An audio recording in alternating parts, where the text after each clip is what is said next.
This program is brought to you by Globals.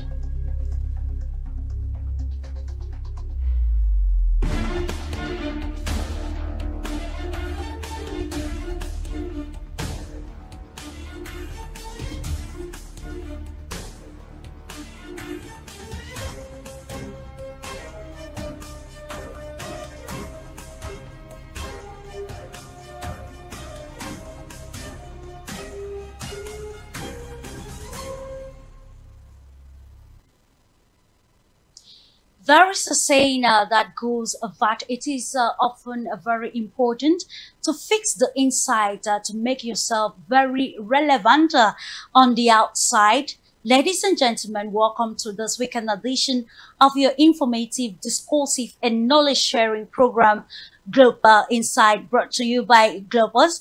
And we are asking the question: is Pan Africanism the solution to Africa's diplomatic feud? This question, of course, is not just timely, but it is crucial for the African continent, given its present the decision or cries to be heard globally. Recent diplomatic feuds across Africa, from Cape to Cairo, have left stakeholders, including political actors, civil society, the media, and others, in a hot space as to what can be the real solution to the internal diplomatic wrangling tearing Africa apart. Among the many proposed solutions, a school of thought highlighted Pan-Africanism as the ideal, but then we still ask the question of how realistic this is. So what is the status quo of Pan-Africanism in the 21st century, and does it serve the interest of Africa? According to some critical minds, Pan-Africanism is not just a celebrated ideal or a historical slogan. It stands as a dynamic political project, one that seeks to stitch together the fragmented narratives of a continent scarred by colonialism, conflict, and economic exploitation.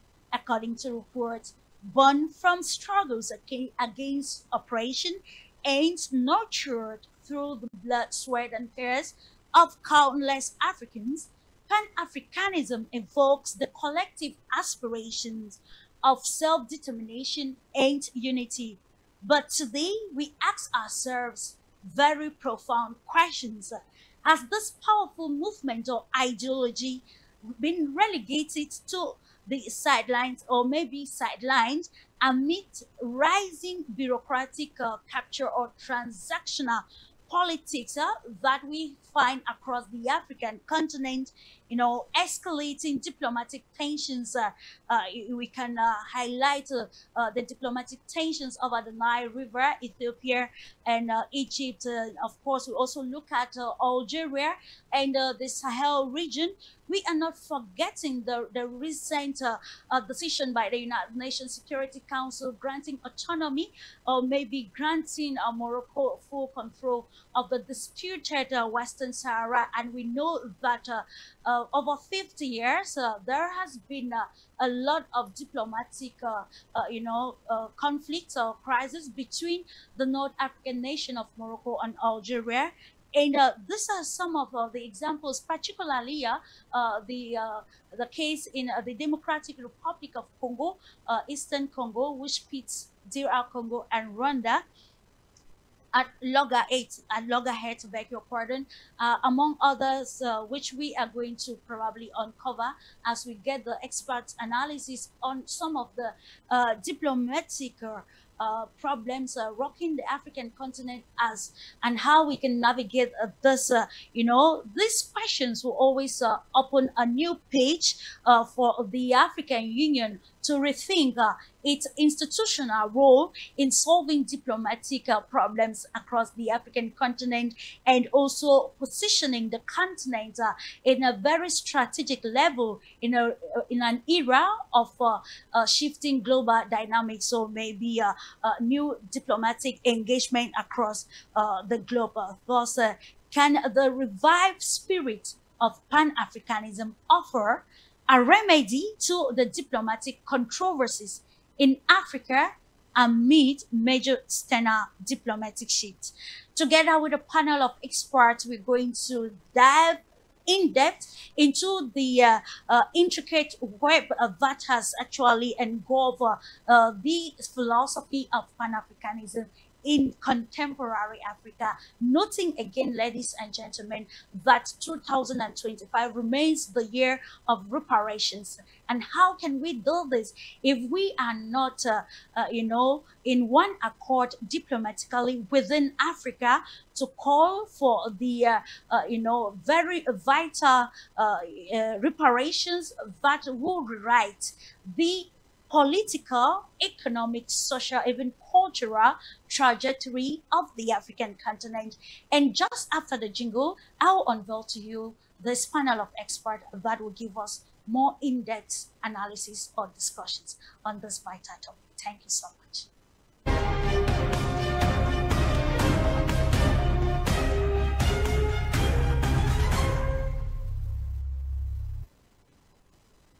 Welcome back. What is the real fabric of Pan-Africanism, and does it suit actually the African expectation in the 21st century? Welcome. And without much ado, we go straight away to uncovering the panel and to the United States of America. We welcome Dr. Nyaka Lagogi, Associate Professor of History and Pan-African Studies at Lincoln University.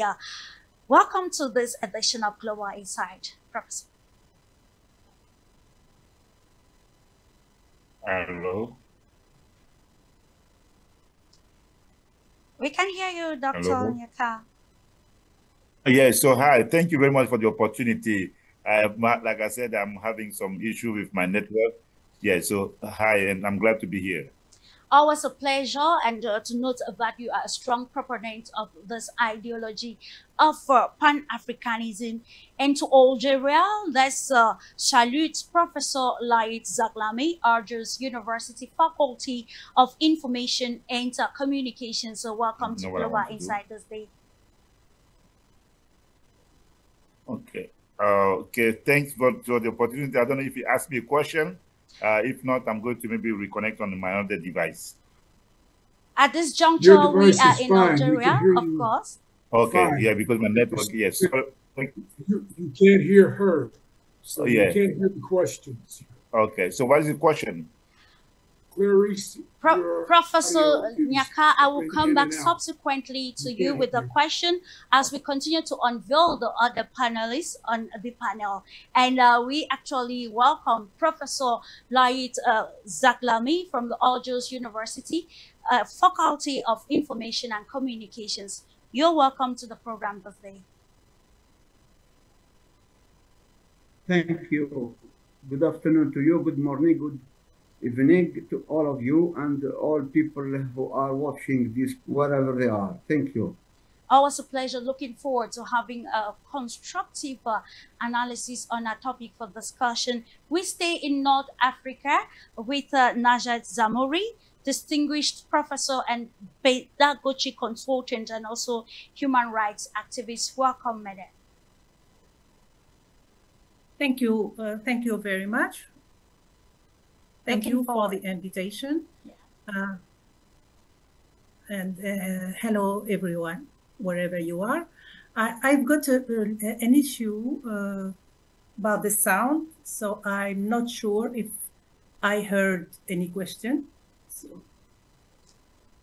No question for now, dear Najat.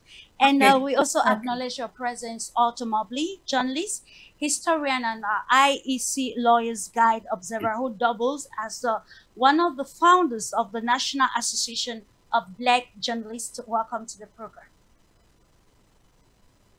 Thank you again, Clarice, and certainly sorry that you're having the audio trouble that you're experiencing this morning. I hope they get that corrected from your engineers. Always a pleasure, and thank you all for giving importance to this very vital topic, Pan-Africanism, we're going to enter into the contextual framework of our discussion this day with you, Professor Nyaka Lagoki.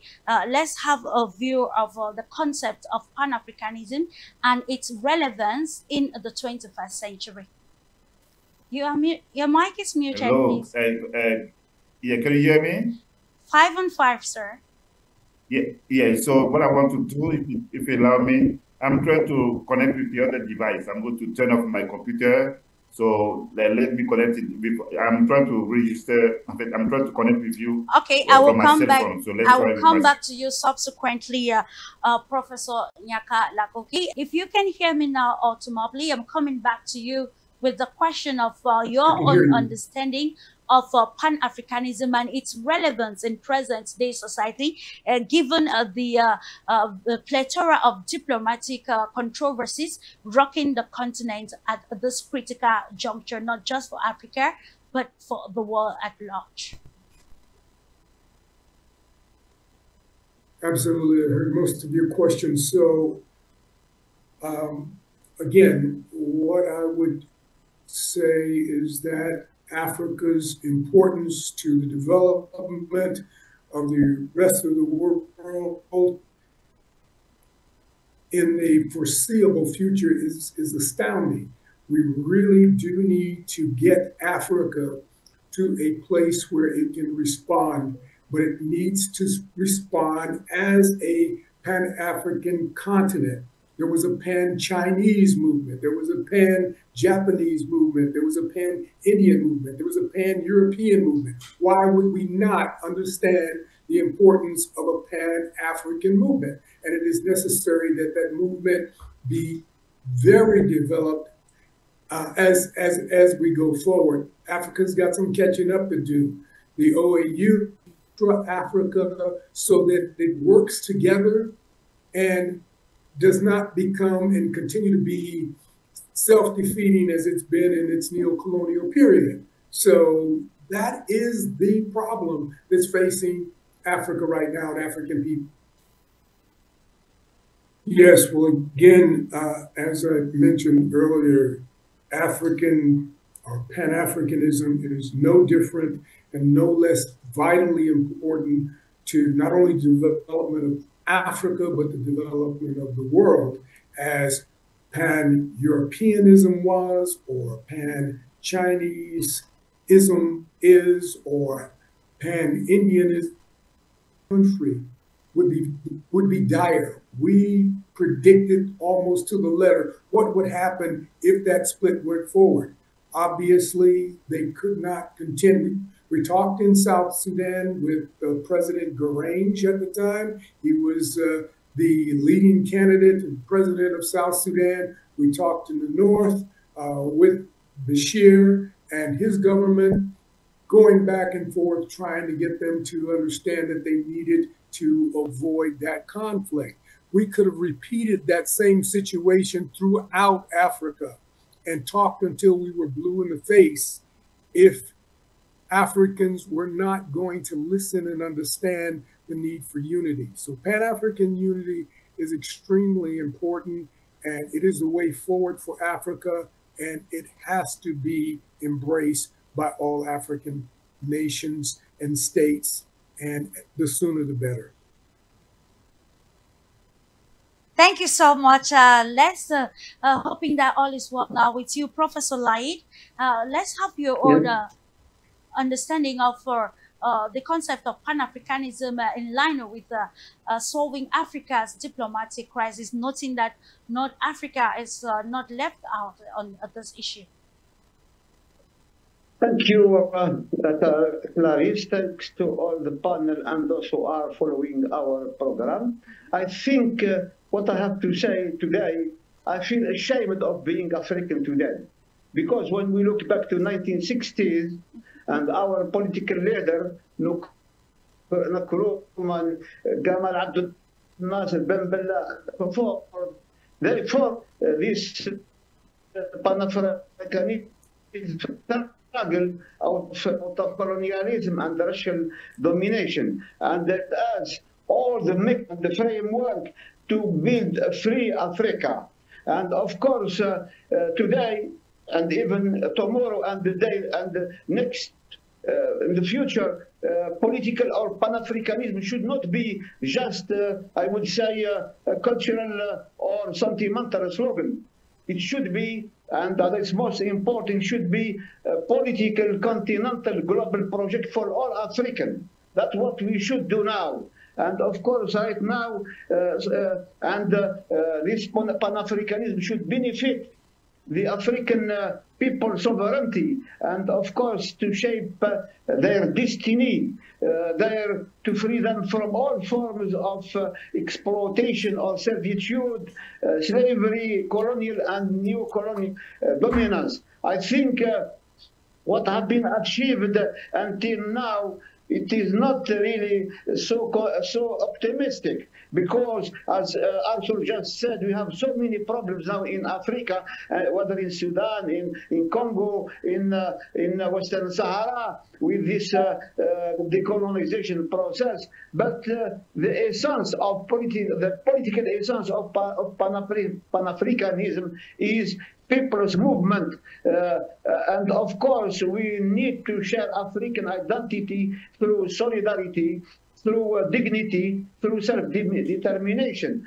And I don't understand why 55 countries which had got the same, I would say, planet, cannot achieve what have been set up or drawn up in the 1960s by the leader of this continent.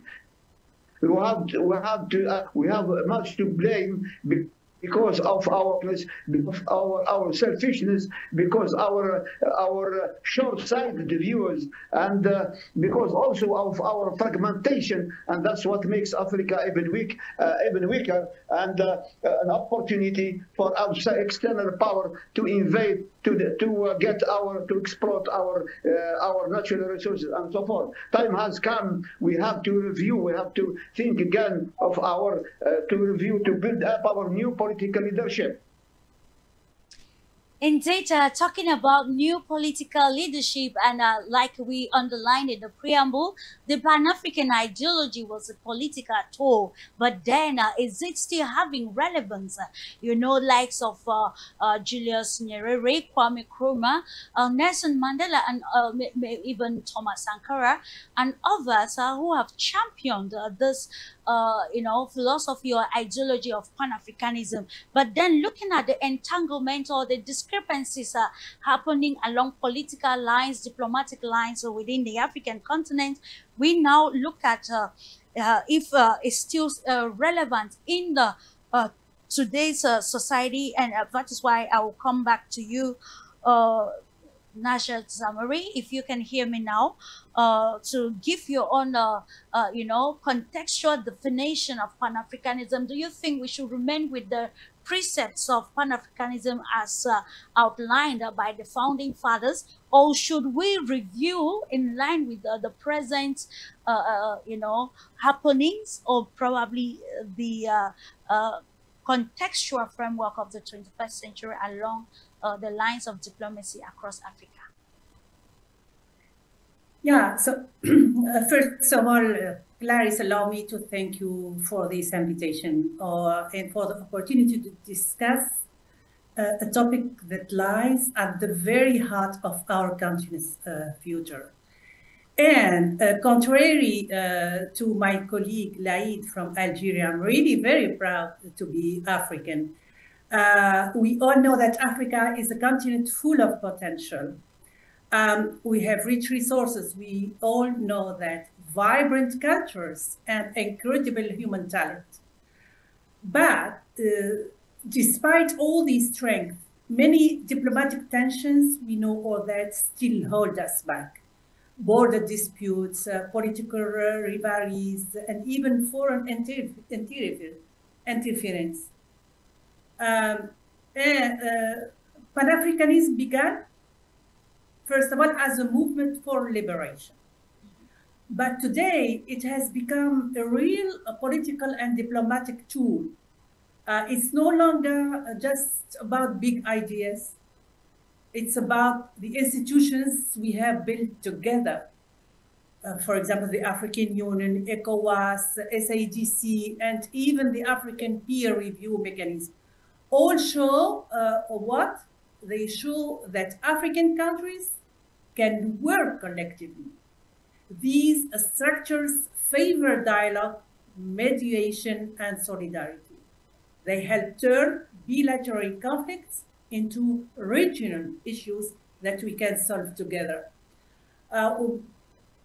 Yeah, but I agree. Let's be honest. Pan-Africanism is not a miracle solution. Our institutions often suffer from political divisions or economic competitions or dependence on external funding.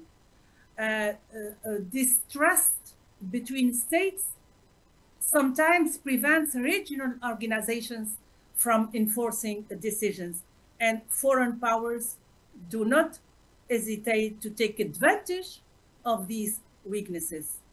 So finally, if you want Pan-Africanism to truly work, in my point of view, it has to evolve. Africa must finance its own institute. Yeah, you may ask me how, but let's start by the statement. Africa must finance its own institutions. We have natural resources.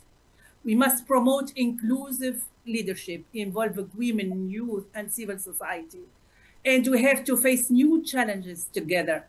Digital transformation, climate change, migration. When Africa speaks with one voice in international discussions, our credibility and influence grow. Indeed, the goal is to see that Africa speaks in one voice or with one voice in unison with objectives that align with the continental framework. It should be noted that it was noted that in 2020 there should be a complete stop to the arms proliferation, small arms proliferation in Africa, and we saw the glamour that overwhelmed the continent when the Continental Free Trade Area was launched. We cannot also forget when the African passport was inaugurated some time ago with former and later Chadian president. But then all of this, the dream of Africa has been engulfed in some sort of, intense diplomatic atmosphere that has driven countries away from the continental agenda, bringing us again to revisit the relevance of Pan-Africanism in solving it along political, solutions that we can even propose. And we come back to you, Dr. Laka Nyakoki, if everything is okay with you at this juncture.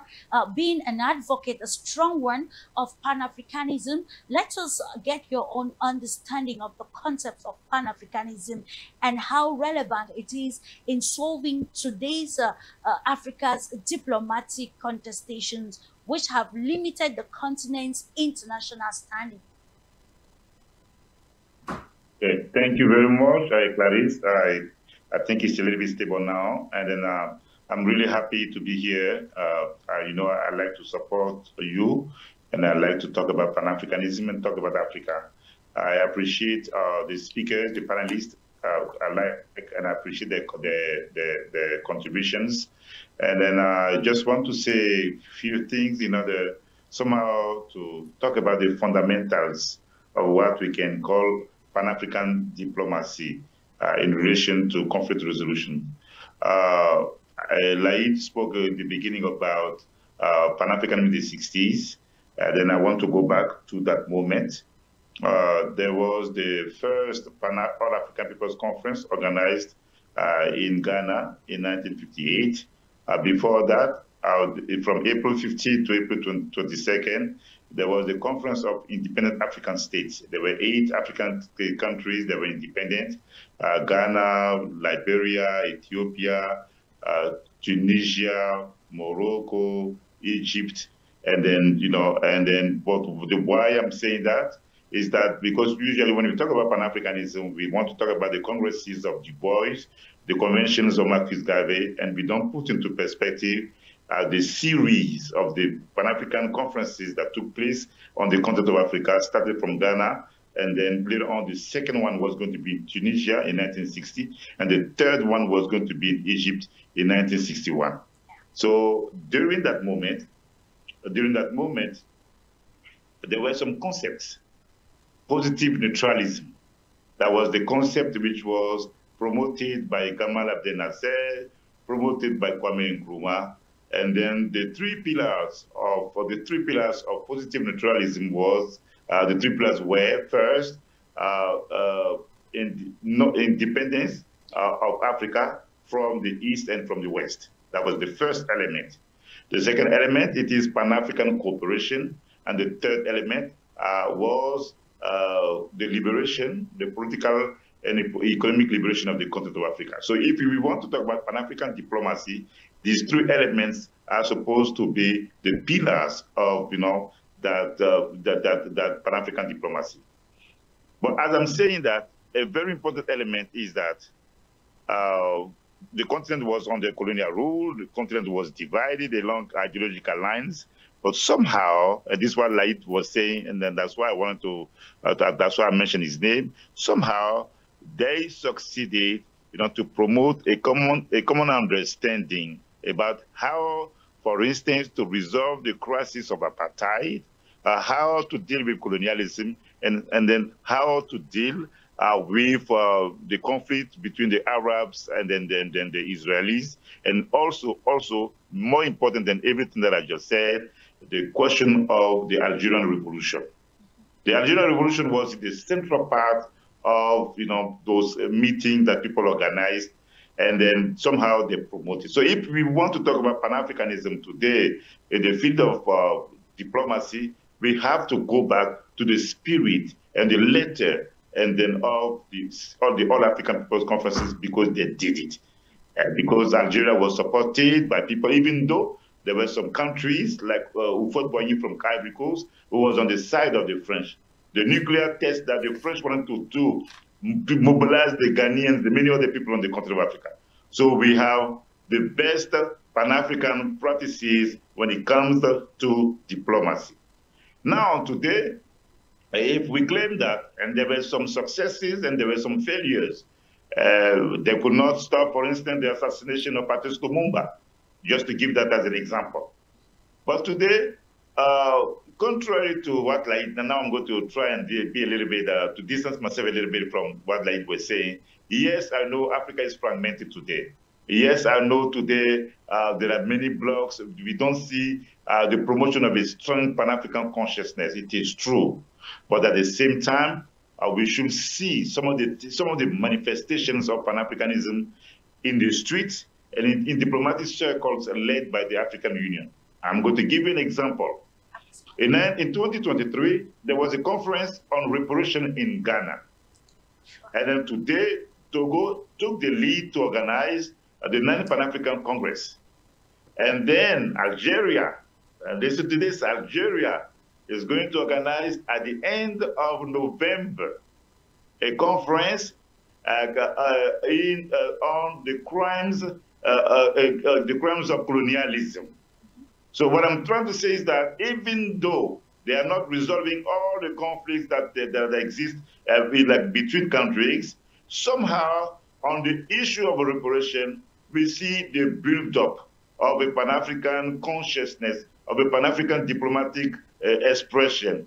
And then so we have to be able to look at all those elements. Yes, we want Sudan the crisis in Sudan to stop. We want to see things in Congo to stop. We don't want to see the crisis between Algeria that used to help Mali, and then Algeria and Mali. So we want to be able to see the resolution of all those conflicts.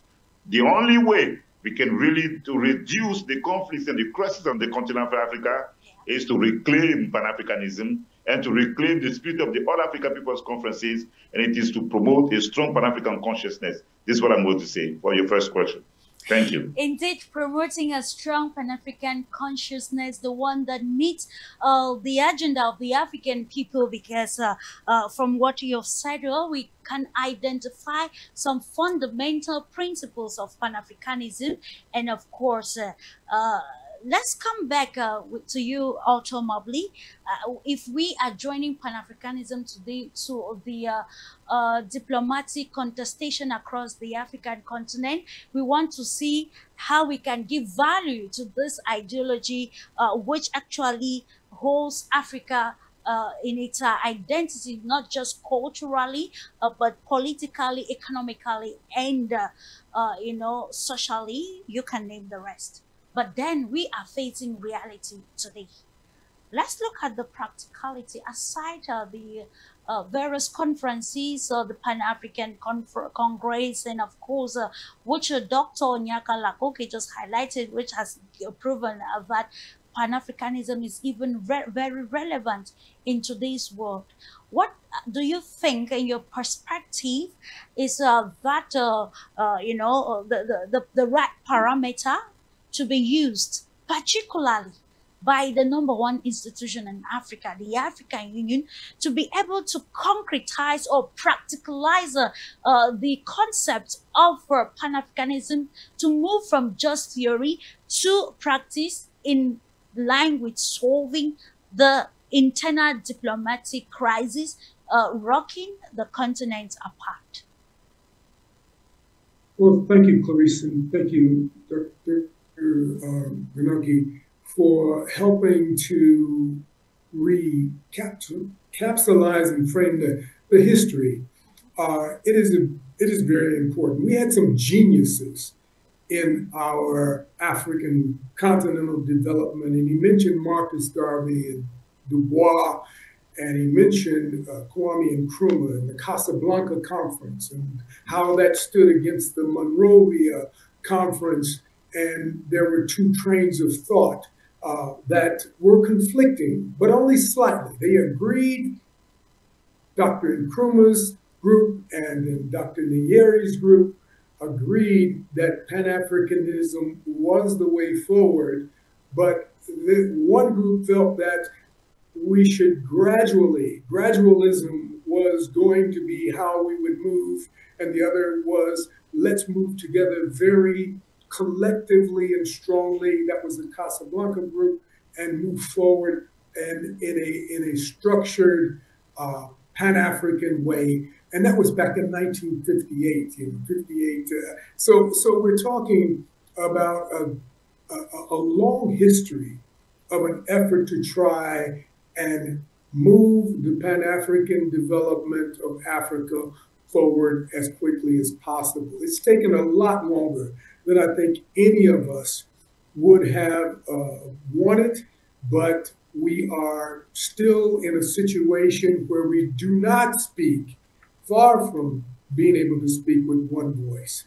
And it is not that, it's in spite of the borders that we have, the colonial borders that were structured, that we are not able to achieve that oneness that Pan-Africanism essentially denotes. It is important that we get to one voice. So the borders need to be removed. We need to work out a situation where politicians that promote borders, and anyone at this day and age who is promoting the continued divisions of Africa continentally, is doing so for self-promotional, opportunistic reasons. And I think we need to call these people out for who they are.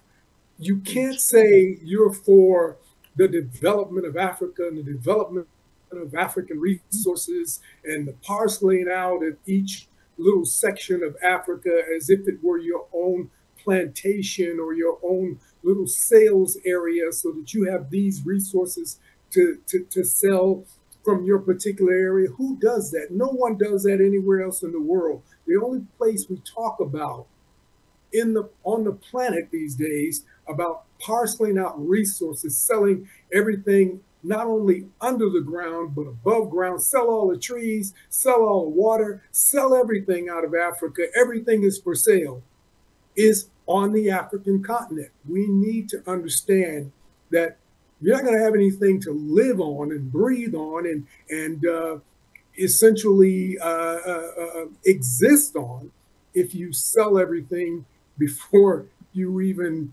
get it get to a point of stabilization. We need that stabilization. Africa needs to stabilize. We need to understand that Africa is the center of Pan-African community, and African people around the world are homeless as a result of the divisions that continue under neocolonialism and colonialism, and it's precisely because of borders and those politicians who are in Africa that want to maintain those borders. What is going on in the Sahel right now is, I think, a good barometer and a good indicator of what should happen over the rest of the continent. It started in Southern Africa with the Patriotic Front and the movement to get rid of apartheid in South Africa. It started even earlier in Algeria as it moved to resolve its issues there. But as long as we have this patchwork where we have a liberation in this area, and then we have colonialism still being strengthened in another area, it is always going to creep in cycles, and it's going to come back to destroy what we've been able to liberate and free and to get in a functional, beneficial situation for the Pan-African community. So we've got to get consistent.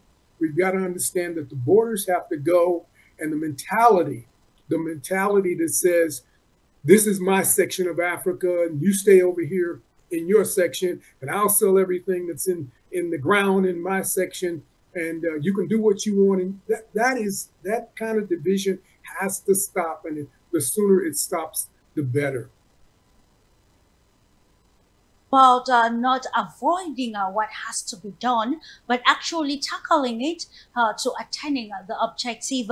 I think at this juncture, let's welcome Dr. Michael Dimancher, who is a researcher in the civil society, joining us here in the studio to note that he has been very keen, especially on the concept of Pan-Africanism, seeing how we can give it a new face that will meet the real situation on the ground. I'll welcome you, Dr. Dimancher, by having a holistic, your own holistic approach of the concept of Pan-Africanism as we try to contextualize it and see its relevance in solving the present day plethora of maybe diplomatic contestations across the continent.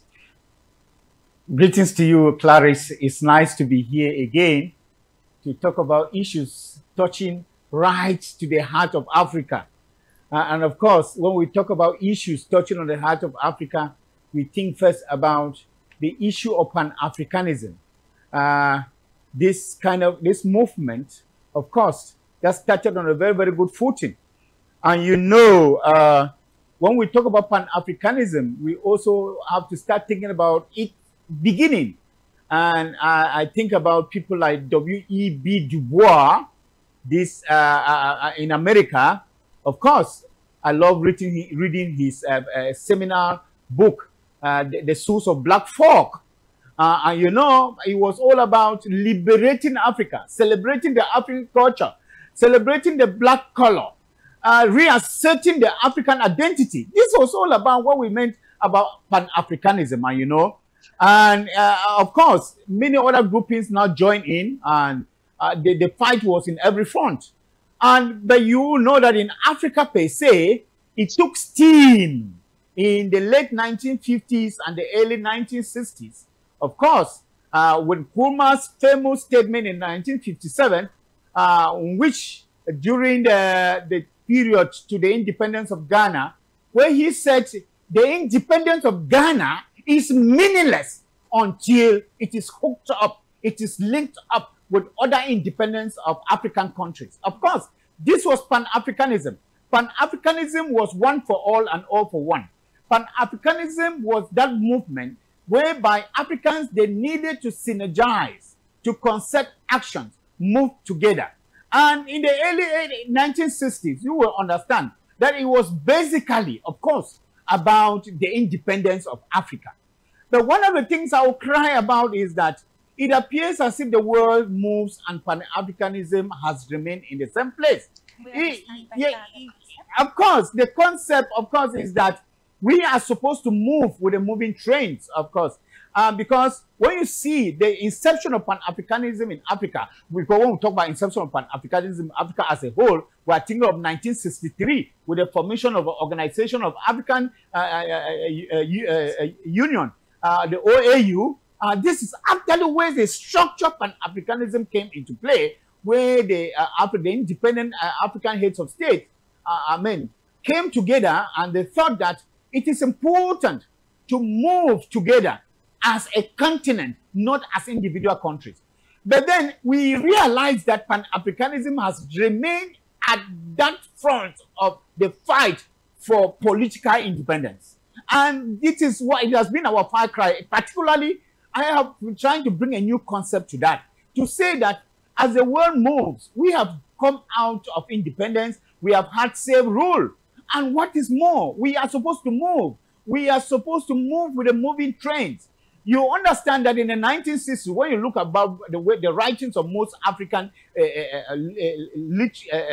literary writers in the late 1950s, 1960s, and upward, I'm thinking about Chinua Achebe, which is also his seminal book, Things Fall Apart, in 1958. Of course, you know, there in 1950, about Things Fall Apart was also contesting, you know, that maltreatment of the Igbo that, was done through the Igbo tradition, of course. And he made us understand that every culture is the same. This is Pan-Africanism, revalorizing your culture. Chinua Achebe made his things all about to understand that every culture is the same and there's no superior culture.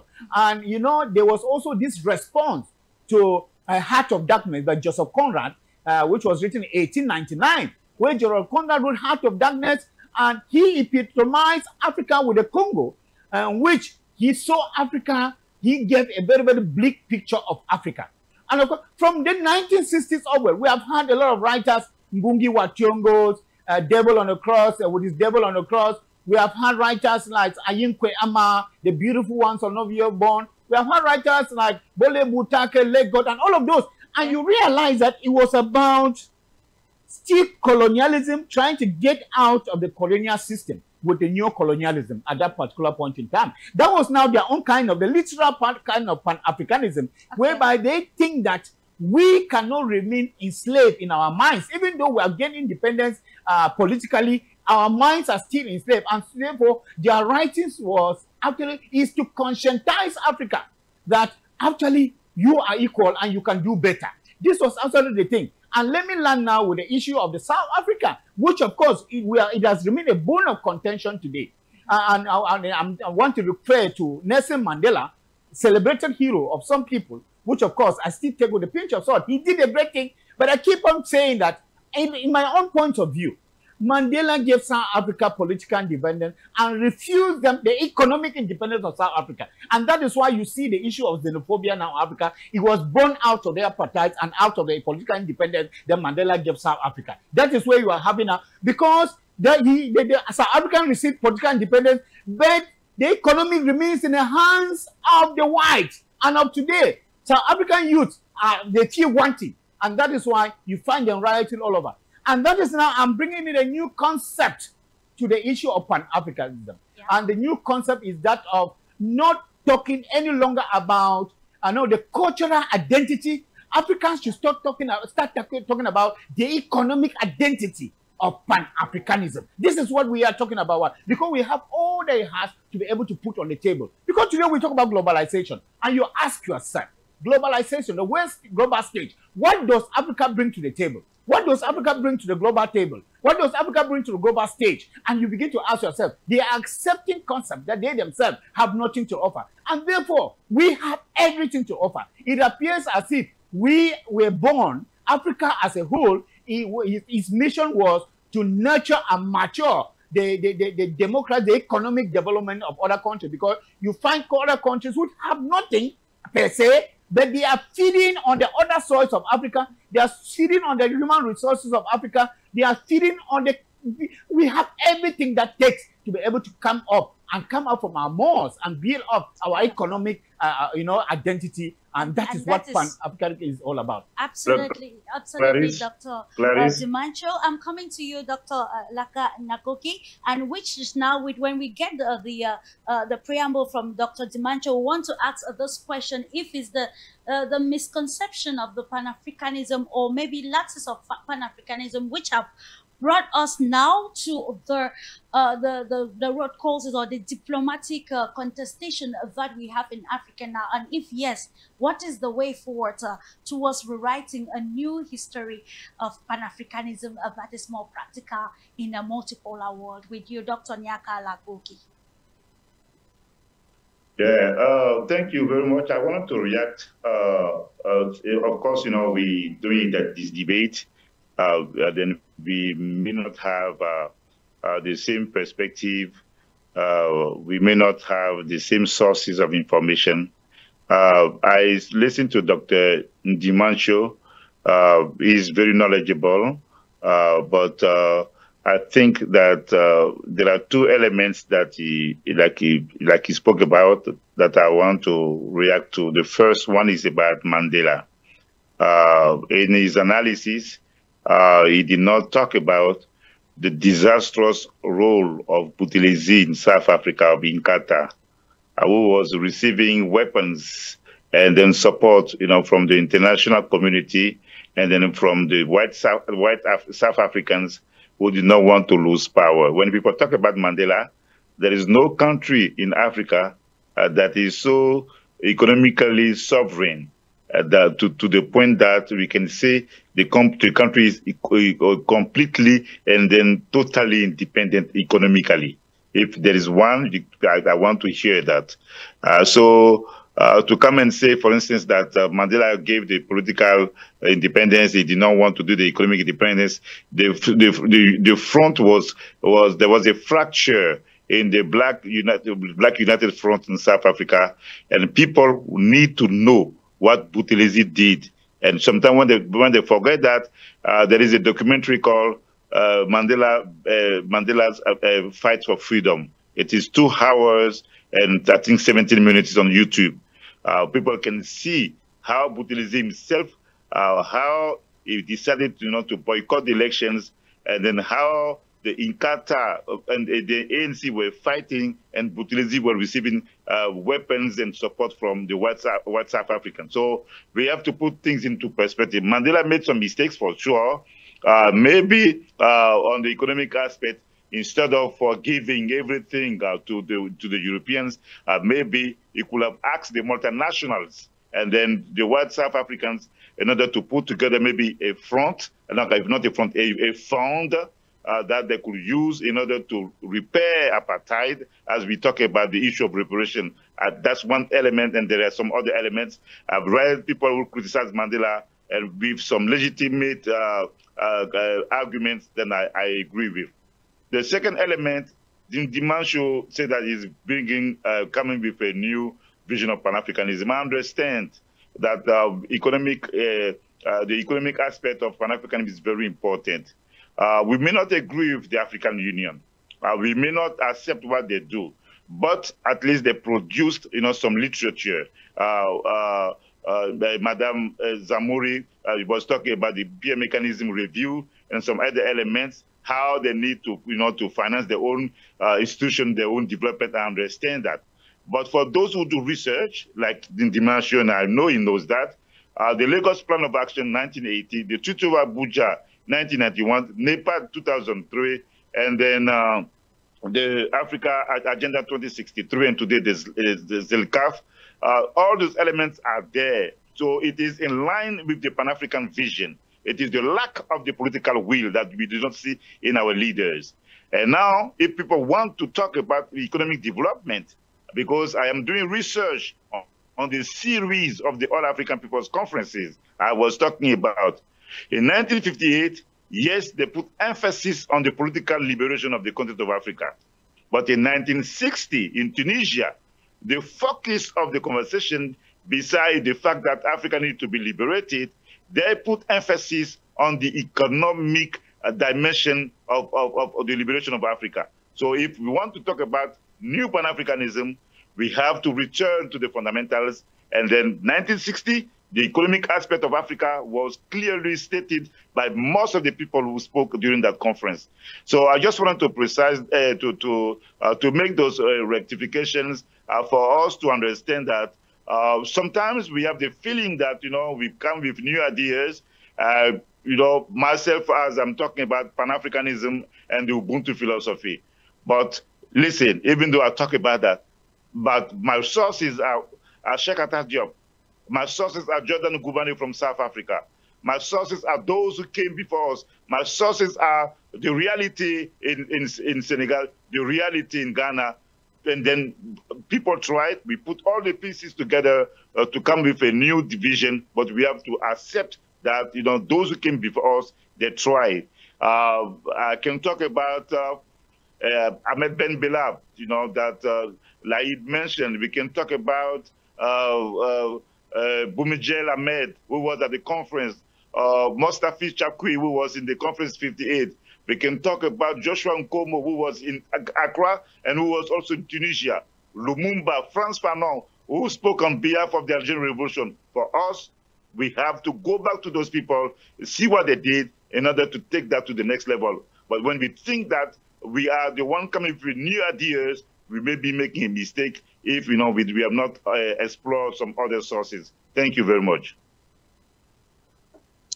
Views, ideas for the benefit of the African continent, and of course the concept of Pan-Africanism. If we actually gain at some information vital to our discussions from the first and second round of this discussion, we want to enter into the volatility of this concept of Pan-Africanism and the present diplomatic status quo of the African continent with you, Najet Zamori.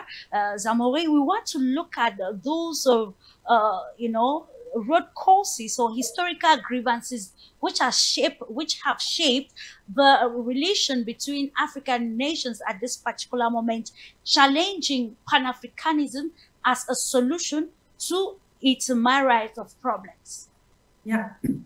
So thank you very much for your question, and I would like to thank Dr. Kudakter. I hope I pronounced well the noun. So now when we talk about Pan-Africanism, we often think mainly of sub-Saharan Africa. But North Africa has always played an important role. And today, more than ever, it's essential to the future of African unity.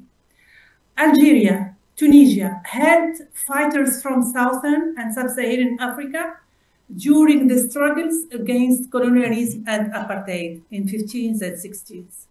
Algeria even became known as, between brackets, the Mecca of revolutionaries, because they were receiving and they were, accepting all the revolutionaries from Africa. This shows a long history of African solidarity. And second, when we talk about Pan-Africanism also, we rarely mention Habib Bourguiba. We mentioned all the African leaders, but we forgot Habib Bourguiba, the first president of Tunisia after the independence.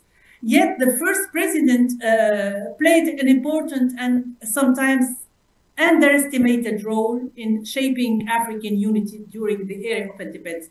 Maybe for the reason that I mentioned at the beginning. So we forget that Tunisia, or maybe all the North Africa North African countries are also African countries, maybe for that reason. So we forget all what Bourguiba did for the Pan-Africanism.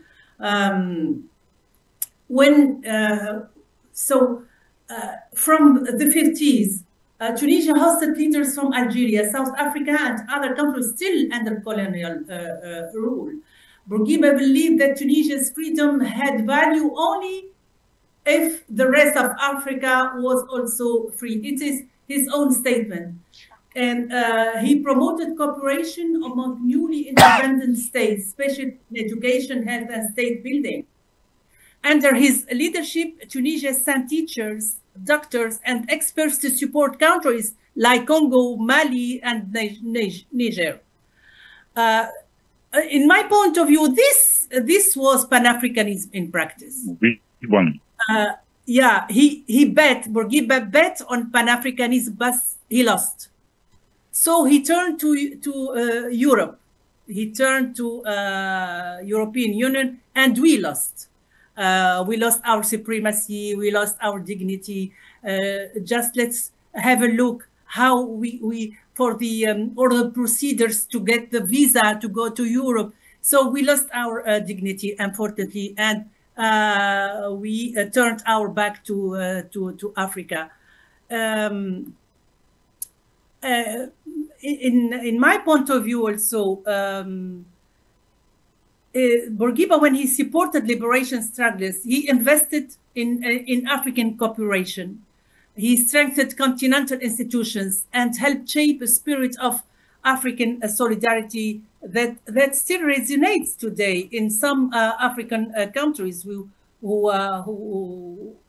which still remember what he did. Unity for him, I think, and for most Tunisians right now, unity is not political. It is also economic, as Dr. Gnacra said also, and social. We should encourage African students to study, for example, in Tunis, welcome many of them with the scholarships, helping to build the next generation of African leaders. This is the Pan-Africanism. It's not about diplomacy and political, but it is social, economic, and cultural. Looking for that intersection, that point of compromise that will, move us from probably just analyzing the proponents of Pan-Africanism to seeing how the Pan-Africanism will solve the 21st century challenges of the African continent. Which of these, some of these challenges are diplomatic? We come to you, Honored Dabali. Let's take a clear example of the problem in the Eastern Democratic Republic of Congo. Lately, some people have acclaimed the role of the United States in ensuring that the warring parties put signatures together in hope that peace will come to the restive region. And then we know the complexities of social intervention.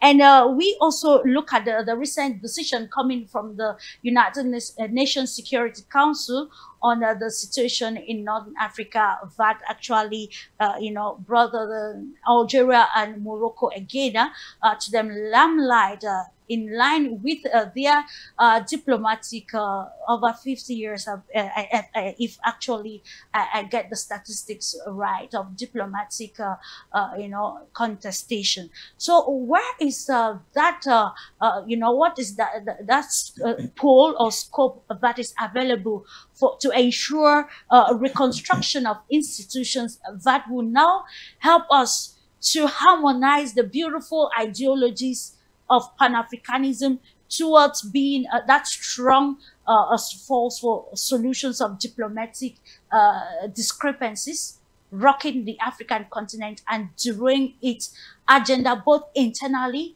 and at the global stage? Is it my turn? Arnold Davely? Sorry, Automobile, you beg your pardon. Oh, okay. I wasn't sure that was my question, but thank you. And when you mentioned the Congo, and you mentioned Sudan, we have terrible, terrible conflicts going on, the M24 in the Congo, and of course the rapid deployment forces, or the RDF forces in Sudan are wreaking havoc and causing very serious problems. How do you deal with that from the African Union standpoint? What is the African Union going to do to stop the genocide in Sudan? You know, what are they going to do? What can they do about stopping the murder and the challenges that are going on in the Congo? They cannot do anything unless and until they go back to the formula that was devised by Kwame Nkrumah way back in 1960 and develop what Dr. Naka has mentioned as the All-African Peoples Movement, but they also developed at that time an All-African Peoples Army. If you can't fight an army, you can't solve a war, you can't solve a conflict unless you have a superior military element that can go in and stop that conflict. What are you going to do? You can only talk about it. You can only essentially cry about it or give lip service. Africa needs to unite, if for no other reason, for the ability to move within the continent and stop those conflicts that are going on the continent. There have been 22 African heads of state that have been assassinated on the African continent since 1960. And it's generally and usually done by Western countries, elements of the West. They come in and just selectively and just at their will almost come in and destroy African unity as it starts to bud and starts to grow. That tells you that until you are unified from Tunis and Morocco all the way down to Cape and from the Gambia all the way to the Horn, you need to unite the entire continent. You need to contribute to military forces within the continent to go and stop those conflicts in Sudan and obliterate those conflicts that are going on in Congo. What is going on in the Sahel is I think, very telling about what should and can happen over the rest of Africa. And as I mentioned before, we started that in Southern Africa, but it has to be consistent. It has to be continent-wide. Otherwise, Europe and elements of the West and outside forces can just drop in, start a war, start a conflict, and cause total mayhem and disrupt those countries that are developing and give themselves cover to come in and assassinate the Sankaras and the Amilcar Cabrals and disrupt the foundations of what is going on in Ghana, whether it's under Nkrumah, as they did, waiting for him to go to China and Vietnam and then come in and disrupt what he had built in Ghana. Same thing with Gabon Nasser in Egypt. We have to understand what is going on and how we're being manipulated from the outside to realize the importance of Pan-Africanism and Pan-Africanism from a complete standpoint. The AU is not doing what it needs to do in order to develop that. So it may take a third organization. Maybe the Sahel states have the right idea. Form it from there and allow it to grow and naturally, militarize more of the continent until we can get rid of the people who are really causing this delay in the development of true Pan-Africanism. It's about understanding and mastering the game, as we can say for sure that the principles or fundamental principles of Pan-Africanism, that of unity, self-determination, collective responsibility, among others, has actually been held in a complex web due to the unending crisis across the African continent. And in the same perspective, I will appreciate if you comment on this the question that has to do with restructuring within organizations across Africa to solve the internal upheavals, to be able to make relevant the continent at the international level, still taking the case study of the Democratic Republic of Congo and Rwanda and Morocco, Algeria with you, Professor Laid Zaglam. Let's make it clear. When I was talking about the future or what happened, what is the fate has in store for Pan-Africanism in 2025, I felt sorry for our leader who, in the 1960s, were dedicated to build a strong and of course, a positive continent.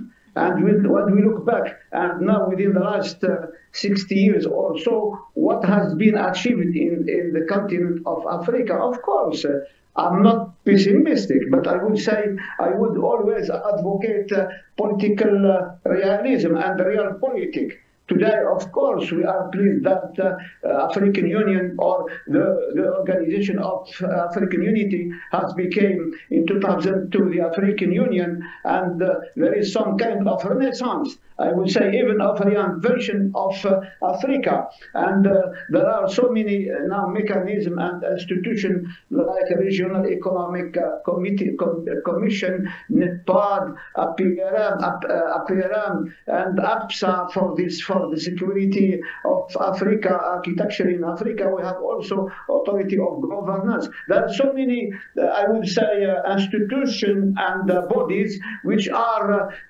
all of them are dedicated to build up a strong Africa. But when it comes to reality, unfortunately, all this decision, resolution, and I would say infrastructure and superstructure are empty of real competent people. And here I have to blame ourselves for not choosing the right person at the right place. We spoke about there is some kind of what I call a critical crisis of political competence in Africa. We need now to repoliticize the Pan-Africanism in line with what is going on around the world. As already one of our colleagues of panel spoke about the Agenda 2063, the two projects are very ambitious for the future of the continent. But what we need those leaders in our continent to really believe and recognize that to remove from their mind the spirit of dependence to the West, the spirit of new colonialism. And of course, what we see right now in Western Africa, I would say Western Sahara, with this issue between the fictive issue between Algeria and Morocco. For African, and all of us know that Western Sahara is one of the member of the constitutional act of creation of African Union. And you see, when the USA are intervening, when Western countries are supporting Morocco in its annexation, this what the African can do. We saw already beforehand the reconciliation between Ethiopia and Somalia with the intervention of President of Turkey. What has it to do with this? What is the African Union? So we should, what we speak, we should implement on the ground. And I don't want to look back to what happened in the 1960s. I would like, of course, we have to consider that and all the achievement and the dreams. All that dreams should become today true. And that's why I'm asking for really, I would say, commitment, a strong and practical commitment of African to solve their own problem with for the African solution. It's clear that we have all the facilities, we have all the competences, we have the mineral, I would say, we have the mineral resources, we have critical resources. I don't know why. What is lacking? What is lacking is the political will and the lack of democracy, the lack of governance, the lack of free election, the lack of media freedom. We've seen about few days ago in Tanzania. This is a very bad example of what is going on. Still war is is doing its harm in Sudan, in South Sudan, in Democratic Republic of Congo. I think we need right now the spirit of 1960s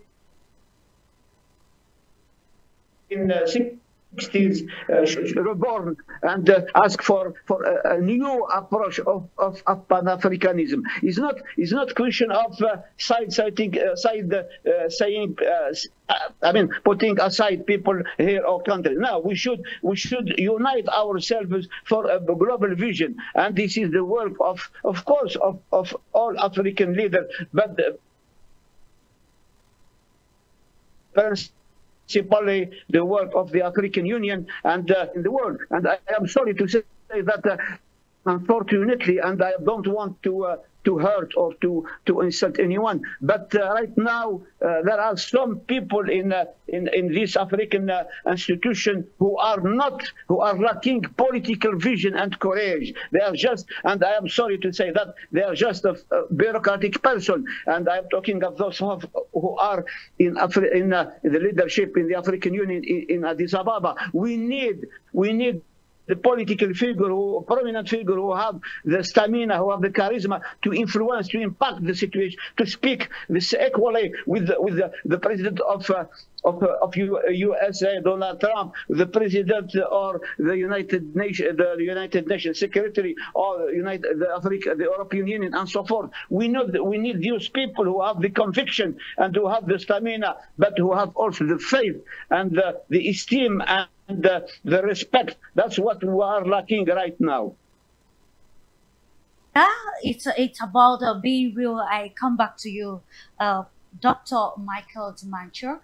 When we listen to all the analysis, it brings us again to the same crossroad. Why, as to why, even though we have the potentials, it's still very difficult to attain that Africa with a limited diplomatic contestation.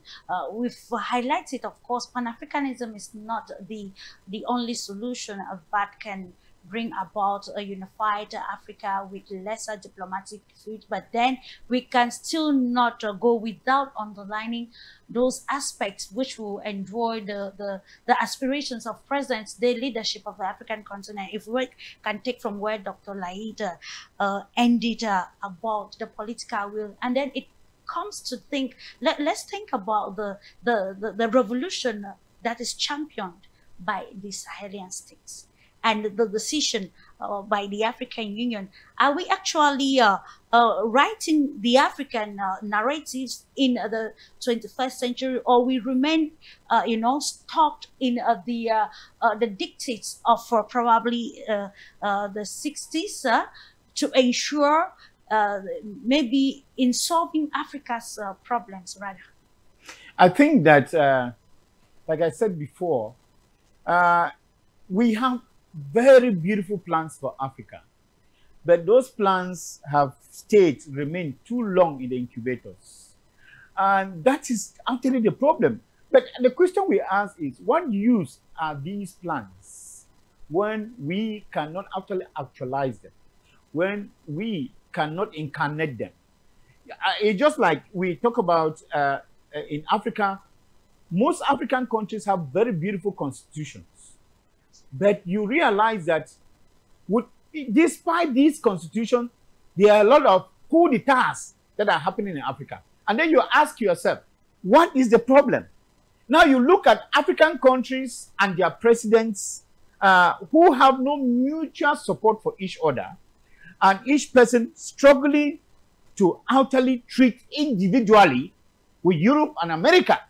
You find them, most African presidents, when there is a meeting of the African Union here in Africa, they do not attend.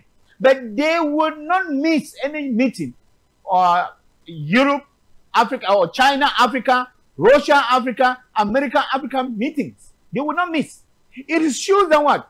I compare this to the kind of religion or Christianity that we have embraced in Africa, whereby we have taken up Christianity to heart, but we have missed out on one thing. There is Christianity in Africa, but there is no love in Africa. How can you explain that? that you cannot cross 2 streets, even in Cameroon where I am, without meeting a church.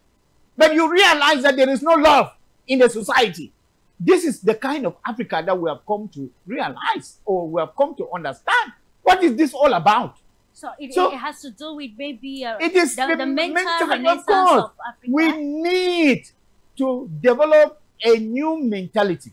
You know, we need to write a new, I do not know whether we will have it as a new wave, you know, a new spring of Africa. But I know that the mentality that we have is not the mentality of development, of economic development. Look at the sit-tight presidents that we have in Africa, whereby you understand that the president can assume power, and to leave, actually, it is usually a very, very difficult thing.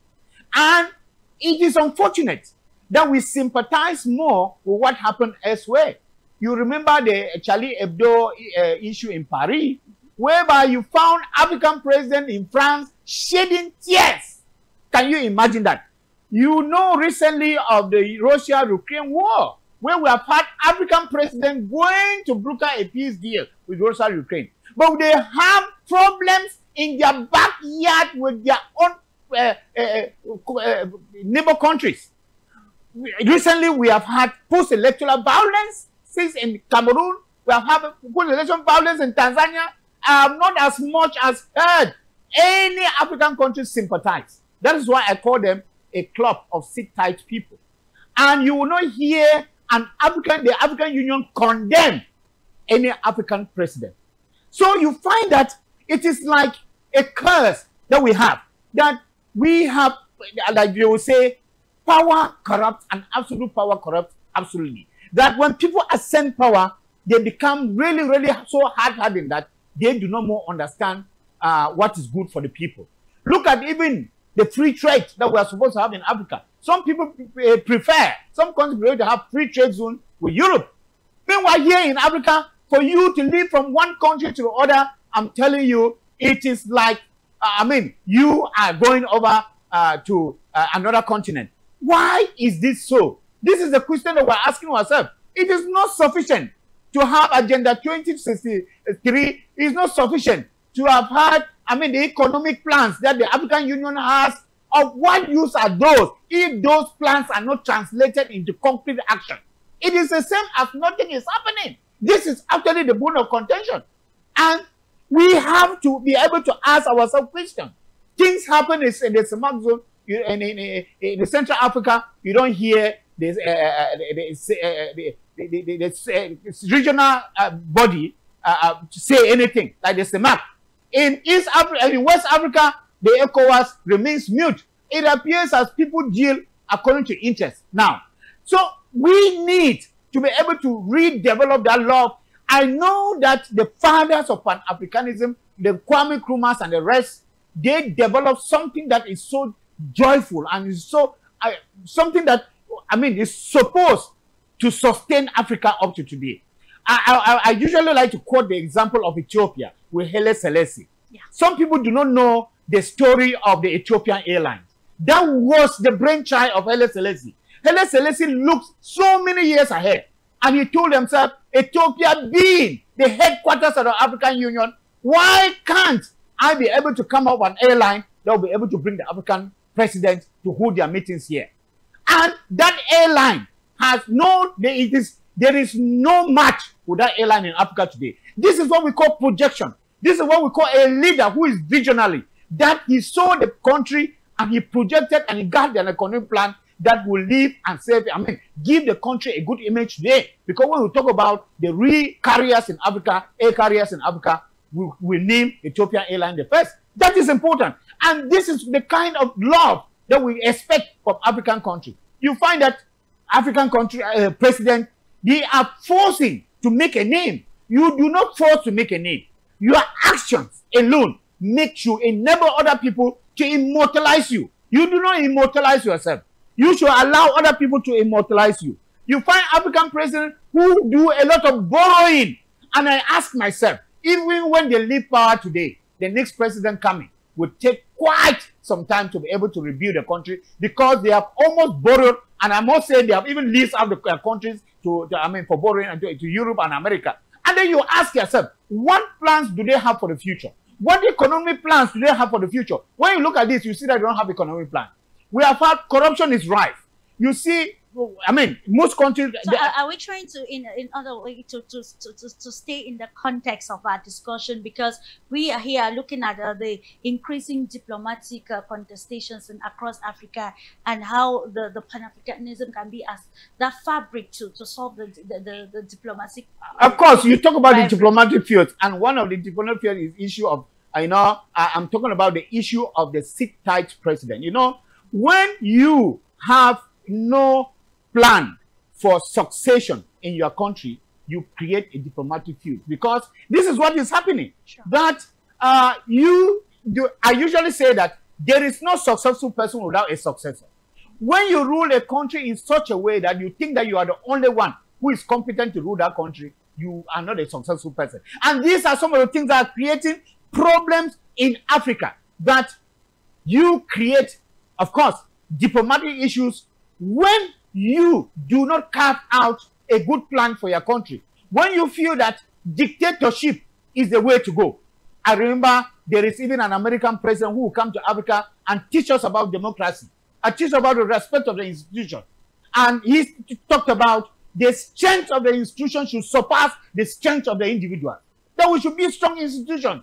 When you don't be a strong institution, what are you doing? You are creating diplomatic law with countries. It means that what? You cannot be able to negotiate, because anything that you want to negotiate with other countries will only be that you fear that your power is in danger. That is the problem. Because let me tell you, why we sit and think about the next day, why you sleep and think about how your children will grow up, why you sit and think about how you grow up economically, there are presidents in Africa here who sit and think about one thing, and it is their power. That you should do anything, but do not come closer to their power. And these are some of the things that create a lot of diplomatic wars with people. How would you want to create, to do business with somebody that you know that actually within the country is suffering, that the people are suffering from tyranny? These are some of the things that will create a lot of issues. And now, what happened? Now there is what we call the diplomacy de carrefour. What happened is that you find most people, because you, the journalist too, what the image you put outside also depends on how the president they rule the country. When the president doesn't rule well, will you give a good diplomatic image to a country to other country? You will not. And these are some of the things that make now people tarnish the image of this country with the issue of diplomacy de carrefour, whereby people get out there and instead of solving their problem within, they want to solve the problem out of the country. When you have a problem in Cameroon, for example, instead of solving it in Cameroon, you want to go to France and meet the president in France, or go to America. These are some of the things that create diplomatic incongruity in diplomatic issues within countries. And we need to solve this by doing what? By acting like pelican. I've always taken the example of this bird called the pelican, which wound itself to feed its young. It means that it's a selfless bird. And until African presidents become selfless and compare themselves to that bird, the pelican, they will never get anywhere. Indeed, African leaders should be the first, the bearers of Pan-Africanism. And with looking at the global changes, we want to ask this question with you, Dr. Nyaka Lakoki. Should, because of the geopolitical interest across the African continent challenging the modest, trajectory of Pan-Africanism, which has actually led to vulnerability in diplomatic standing among African countries. Do you think at this juncture we need a radical Pan-Africanism as a way towards, retaking what is meant for Africa? I think the Sahel states have done that, and lately Burkina Faso president was talking, Ibrahim Traore. He noted that in this new era of global geopolitical contestations, it's either you are for or against, especially when the sovereignty or the interest of your state is at stake. And according to Arnold Devely, in diplomacy, there is no need for using the word accommodate, especially when we have to defend the interest of a nation or a continent like Africa.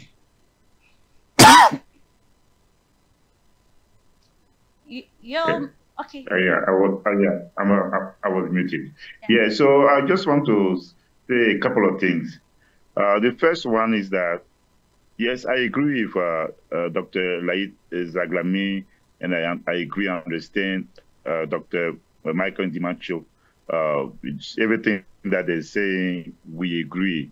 Sometimes it is painful when we look at the state of affairs in Africa. I completely understand them. When it was, the both of us were talking, I was moved. But it's not like we have more hope than them. It's not that we have more hope than Dr. Zaglami, for instance. Is that we need to try and flip the script. Sometimes the issues on the continent of Africa will be there for the next 100 years or so. There will be conflict between countries. There will be conflict within nations. There will be clash of ideologies. There will be clash of races. The thing that we talk about, even though I was talking about the golden age of Pan-Africanism in the 50s and the 60s, people had issues. I mentioned Feuds, for instance, the president of Ivory Coast, the first one, who was in the beginning supporting Pan-Africanism, and later on he sided with the French in order to go against that movement. So and then Dr. Arthur Mobley spoke about Casablanca and Morovia. Because of ideological differences, we will always see that. But what we are trying to do is that when I was talking about reclaiming the spirit of the All Africa People's Conferences, and based on what Dr. Zaglami said and based on what Mobley said, well, it looks like we agree, because we have to go back to that moment and to see what they were doing. And it's not like after the 50s and the 60s, it's not like that long walk of Africa stopped. The struggle against apartheid in the 80s, 60s, 70s, and 90s. We saw Mandela, how he was inspired by the Nigerian rule. We saw Thomas Sankara. So we have some examples. But as you talk about the Sahel state, I've been thinking about that before you asked. The reason we did not score in Niger by the puppets of France, who were Macky Sall, former president of Senegal, Bola Tinubu of Nigeria, Alassane Ouattara of Ivory Coast, they are not Benin. Why they could not do the war? It is also another success story of Africa that we don't talk about. It is because there were some countries that they did not want to side with them.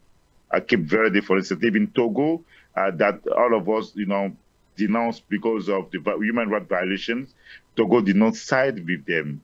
And then some other territories, and also because of the popular mobilization. Even though Algeria today has some tension with the Sahel state countries, but Algeria opposed the French intervention through ECOWAS, certainly because of the history of Algeria. What I'm trying to say is that sometimes we know, Rosie, there are many bad things in the continent of Africa, but there are things we have to flip the script, and we have to wear some different lenses and see the pockets of victory and then symbol of resistance and some successful Pan-African corporations process. Before I come back to the Sahel state, I want to give you the example of the crisis in Ivory Coast, when the French and the Europeans wanted to go into the war. Gbagbo, the one thing many people do not know, I can talk about it because I'm from Ivory Coast, and then I wrote a book about all those elements, is that they wanted to go through Nigeria and then through Ghana to do the war against Gbagbo. But it is because Ghana refused, and it is because Nigeria refused. That's why the French themselves in the United Nations, that's why they were obliged to go and bomb by both forces. What I'm trying to say is that there are many examples like that. We can talk about many other elements in different parts of the continent. So we, even though we know that there are things that are not correct, if we look at those elements, we can have some signs of hope. This is what I try to do. Now, what Ibrahim Traoré is trying to do, it is what we spoke about in the beginning, when we claim the spirit of the All African People's Conferences as where elective neutralism, number 2, the Pan-African cooperation, number 3, the political and economic liberation of the continent. These are the 3 pillars of the Pan-African diplomatic doctrine. So this is what they're doing. The only problem with the leaders of the Sahel states, there are a couple, I'm going to talk about that, is that they don't, it looks like they don't have it's a little bit hard, but I have to say it. It looks like they don't go back to the past in order to know that what they're trying to do today, people did that before them, so that they can know why they succeeded, or how they succeeded, and how they failed. I don't see that historical consciousness with the leaders of the Sahel state. And I don't see that historical continuity, like when they do things, even though Ibrahim Traoré talks about Thomas Sankara, but Thomas Sankara was great. He was not the only one. And then Najet Zamouri spoke about Bourguiba, for instance.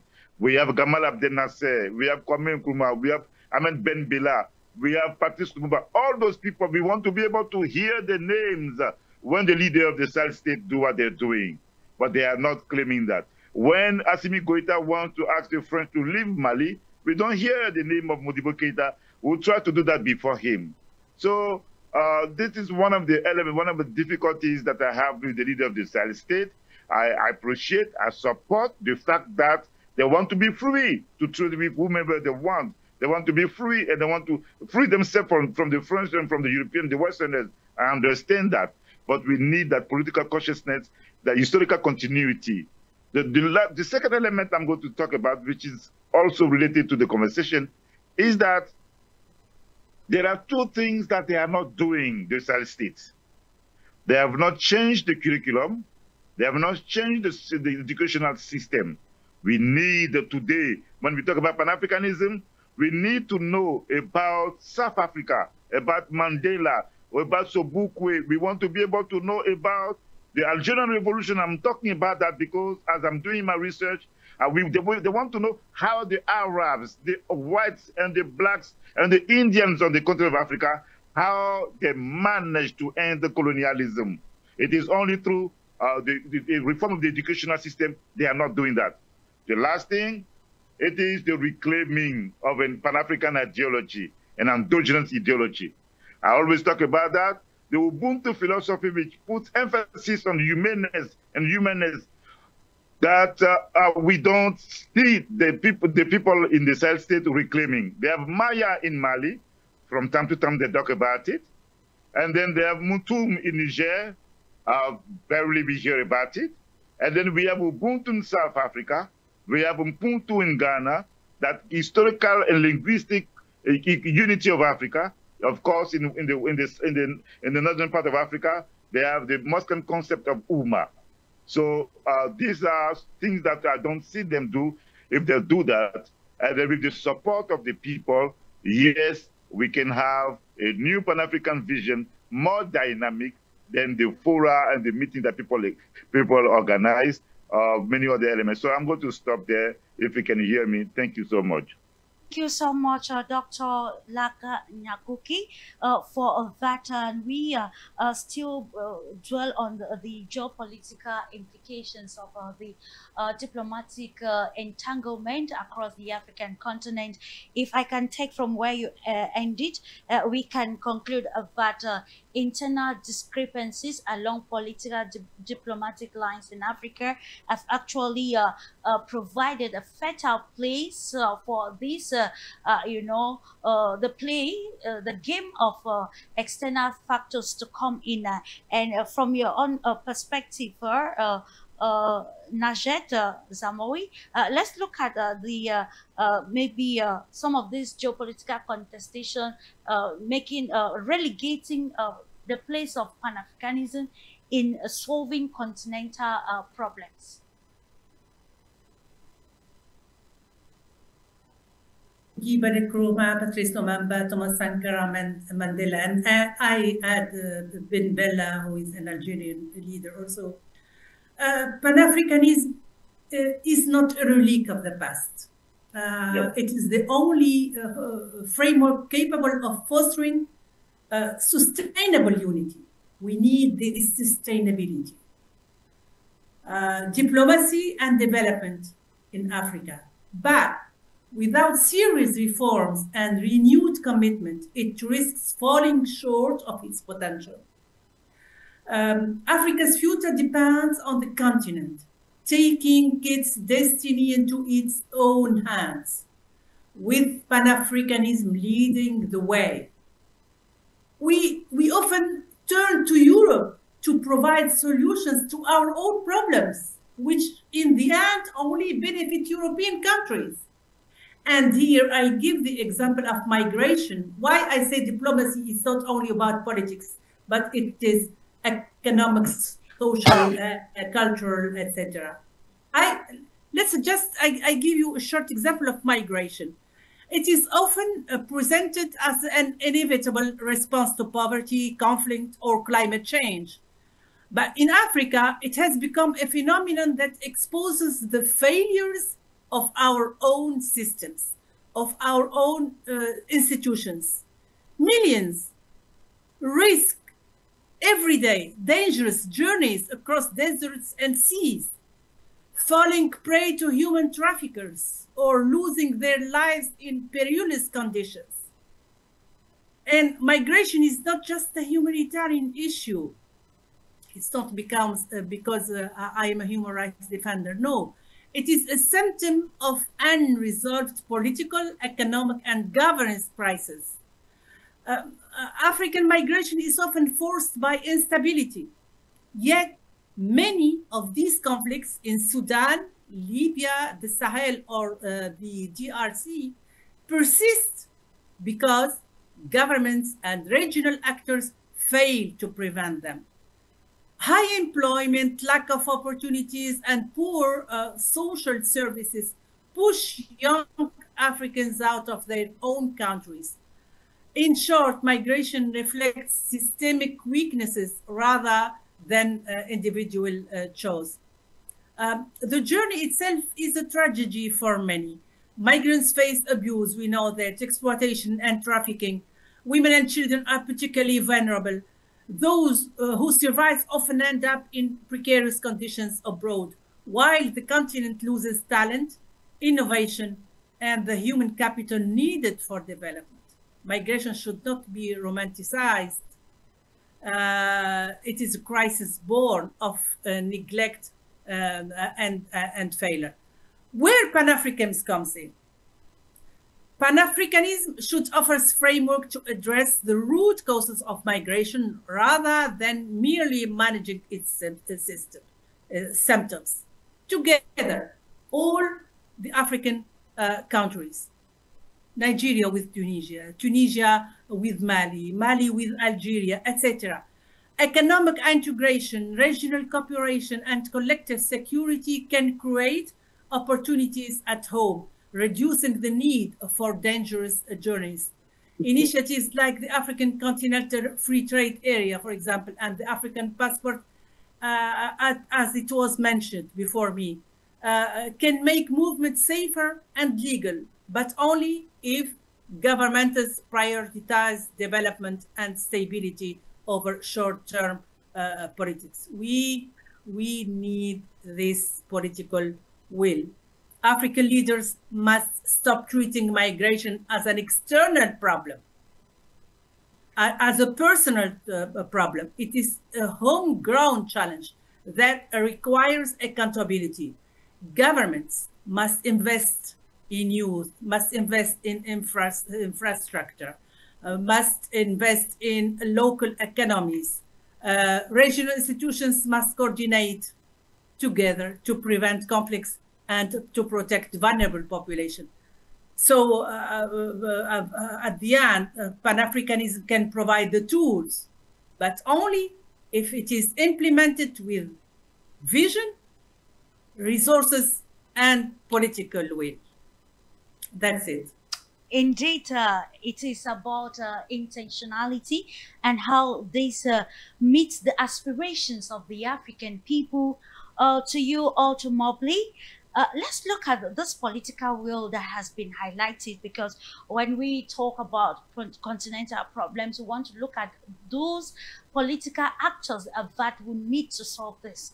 And then let's look at the shift from the roles-based international order. Because when you look at critically in line with international politics or relations, you'll discover that many countries are no longer following the precepts of the traditional, structure of the world, and there are radical decisions that are being taken in line with respecting sovereignty and giving an alternative to the existing traditional, structure of the world.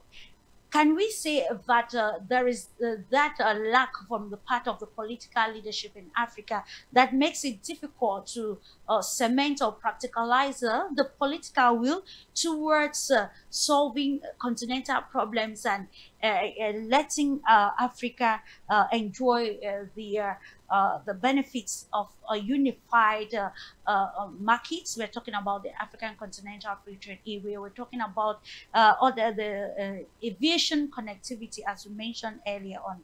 Let's analyze this place of Africa's position in respecting the rules-based order and how that is an impediment towards its own, progress or development.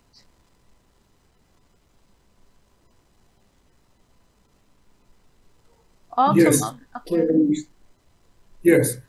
The problem in Africa is that there's too much emphasis on the trade and on resources. Again, it is a serious problem when you look at the devastation that's going on in Sudan. 500,000 children have been killed in Sudan as recently as that number is actually gone up over the last couple of weeks.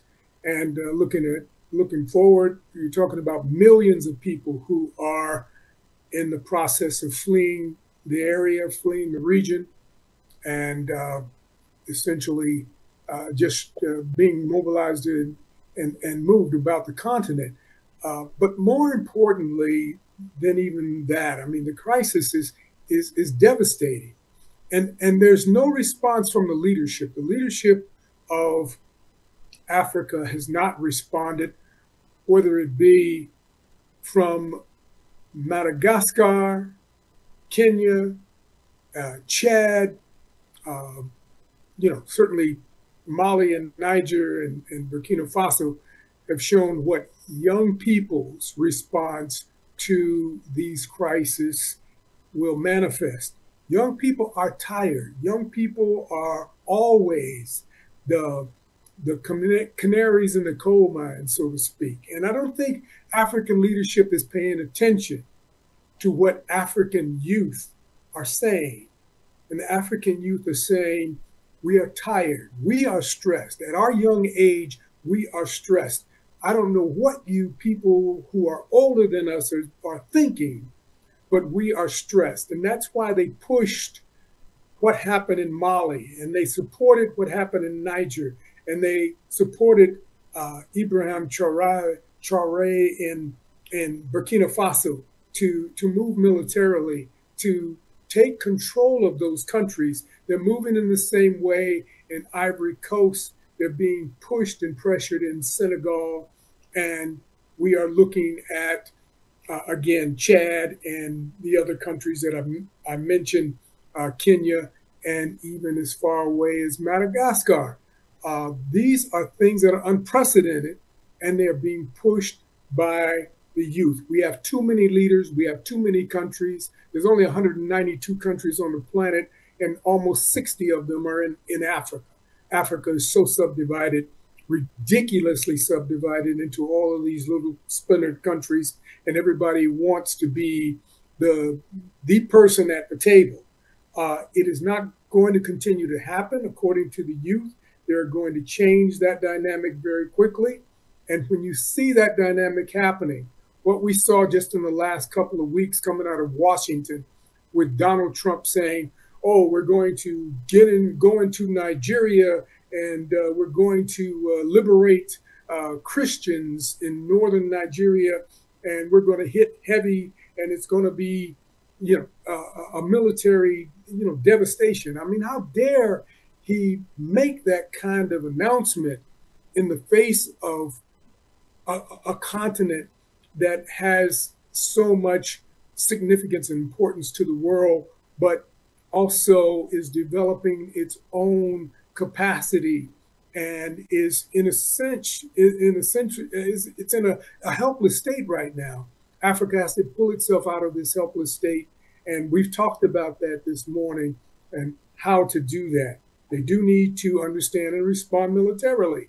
They need to defend themselves, and they can't do it unless they have Pan-African ideals and unless they unify and move along those lines to achieve those things militarily that are going to finally defend and truly liberate the African continent. So I hope that that movement will move along unimpeded, and we get the intellectuals and the elites out of the way in Africa, and we stop trying to divide sub-Saharan Africa from Northern Africa. It's one Africa. It is all and always has been the Africa that we've all known it to be, despite the intrusion of people. Europe wants to take all of North Africa and make it part of Europe. That's the design, the greater Israeli plan, half of Egypt and all of the valley around the Tigris and the Euphrates River, and as well as Libya and Tunis and all the way to Morocco. They envision that being Southern Europe. That's not going to happen. We're not going to allow that to happen. The African youth are not going to stand by and watch that happen. And African intellectuals and these political leaders who want to stand in the way are going to be swept into the dustbin of history, because Africa just will not tolerate the continued problems that it's had over this particularly last 60 years.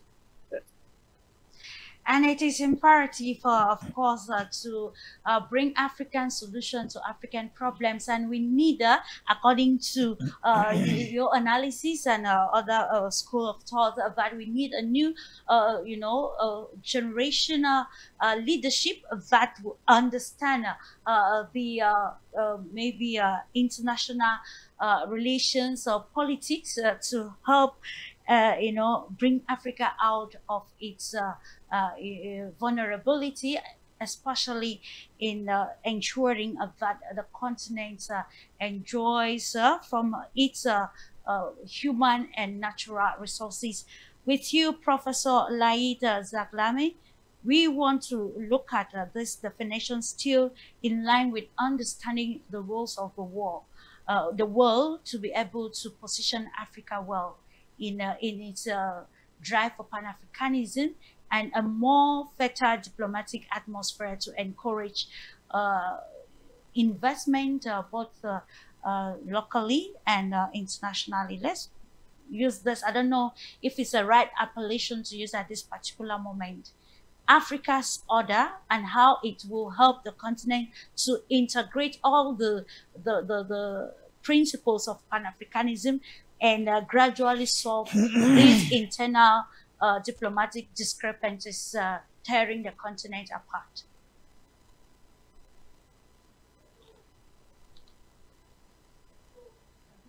Unfortunately, we miss Professor Zaglami. I think I should bring that question to you, Dr. Dimanche. We're looking at how Africa already entrapped in its position of continuing to follow the traditional international order of the world, whereas other nations, understanding the changing dynamics of bringing further different narratives, have taken the step forward. So redefining Africa's own order and how it will help in solving the problems, the leadership problem, governance problems, and other diplomatic problems around the continent. Yes, I think that Africa needs to redefine its role in the continent. I mean, especially in light of Pan-Africanism. And the first thing I would like to talk about is that Africa needs to actually promote the economic integration and cooperation through frameworks like, the continental free trade. It is very, very important. You understand that this can reduce trade barriers and increase economic independence, interdependence of African states. This is one of the things that if it is done in Africa, I have hopes that we'll be writing a new book for Africa that is going to set the pace. By giving countries more stake in maintaining peace relations is very, very important. Another way is that of strengthening the economic groupings like the ECOWAS, the CEMAC, the SADC, the EAC, and all of those, because we can facilitate dialogue and collective problem solving among member states when we strengthen them, when we actually strengthen them and make them know that they are powerful regional groupings. We can be able now to empower them to solve regional problems. When countries come together, they are more likely to resolve disputes very, very peacefully. And it's very, very important for Africa to do this. Now, like we're talking about Pan-Africanism issue, Pan-Africans should emphasize more on African solutions to Africans' problems. It's very, very important. Let us produce what we consume. It is very, very important that we emphasize on Africa's solution to Africa's problem. Don't go bringing solutions to problems of Europe. Don't go bringing solutions to problems of Africa. The initiatives like the African Union's peace and security architecture can help mediate conflict. It's very, very important because one of the problems we have in our continent is that of conflict. We can prevent escalation by actually strengthening this, security wing of the African Union. So the AU's mediation efforts in countries like in Sudan, in South Sudan and all of those are examples, of course, of this action, whereby if we emphasize more on African solutions to African problems through the initiative of the African Union's peace and security architecture. It is very important that we look at ourselves on the mirror and we ask ourselves, what do we really need? I was giving an example of producing things that we do not consume, because this is one of the things that has kept Africans poor. Why do you endeavor more on producing things that you only export? Africa will grow more individually as countries and collectively when we produce things that our own people consume. The economy will grow. And when we strengthen our regional groupings, when we, have a free trade zone, economic zone, where we can make freely trade with each and every country, this will be strengthening the African continent. And I think that these are some of the things that Pan-Africanism should be able to engulf now. And this is the concept I talk about economic, because the world is now in a global village. We are talking about what you can bring to the world. And I think that he who has the economy has the identity, because it is no need talking again about the issue of identity, where identity is this that are gone over that has come down. No. Once you have the economy, you have your identity respected. Who would dare disrespect America? Because they have their identity. Our culture already, we need to promote that culture through the languages that we have. Do you know that France has ever grown to where it is today because of the language where they have through that their economic, this thing, how is it called? France has the language policy, of course, that they are promoted. Britain has the Commonwealth, of course, and they have grown through the promotion of languages.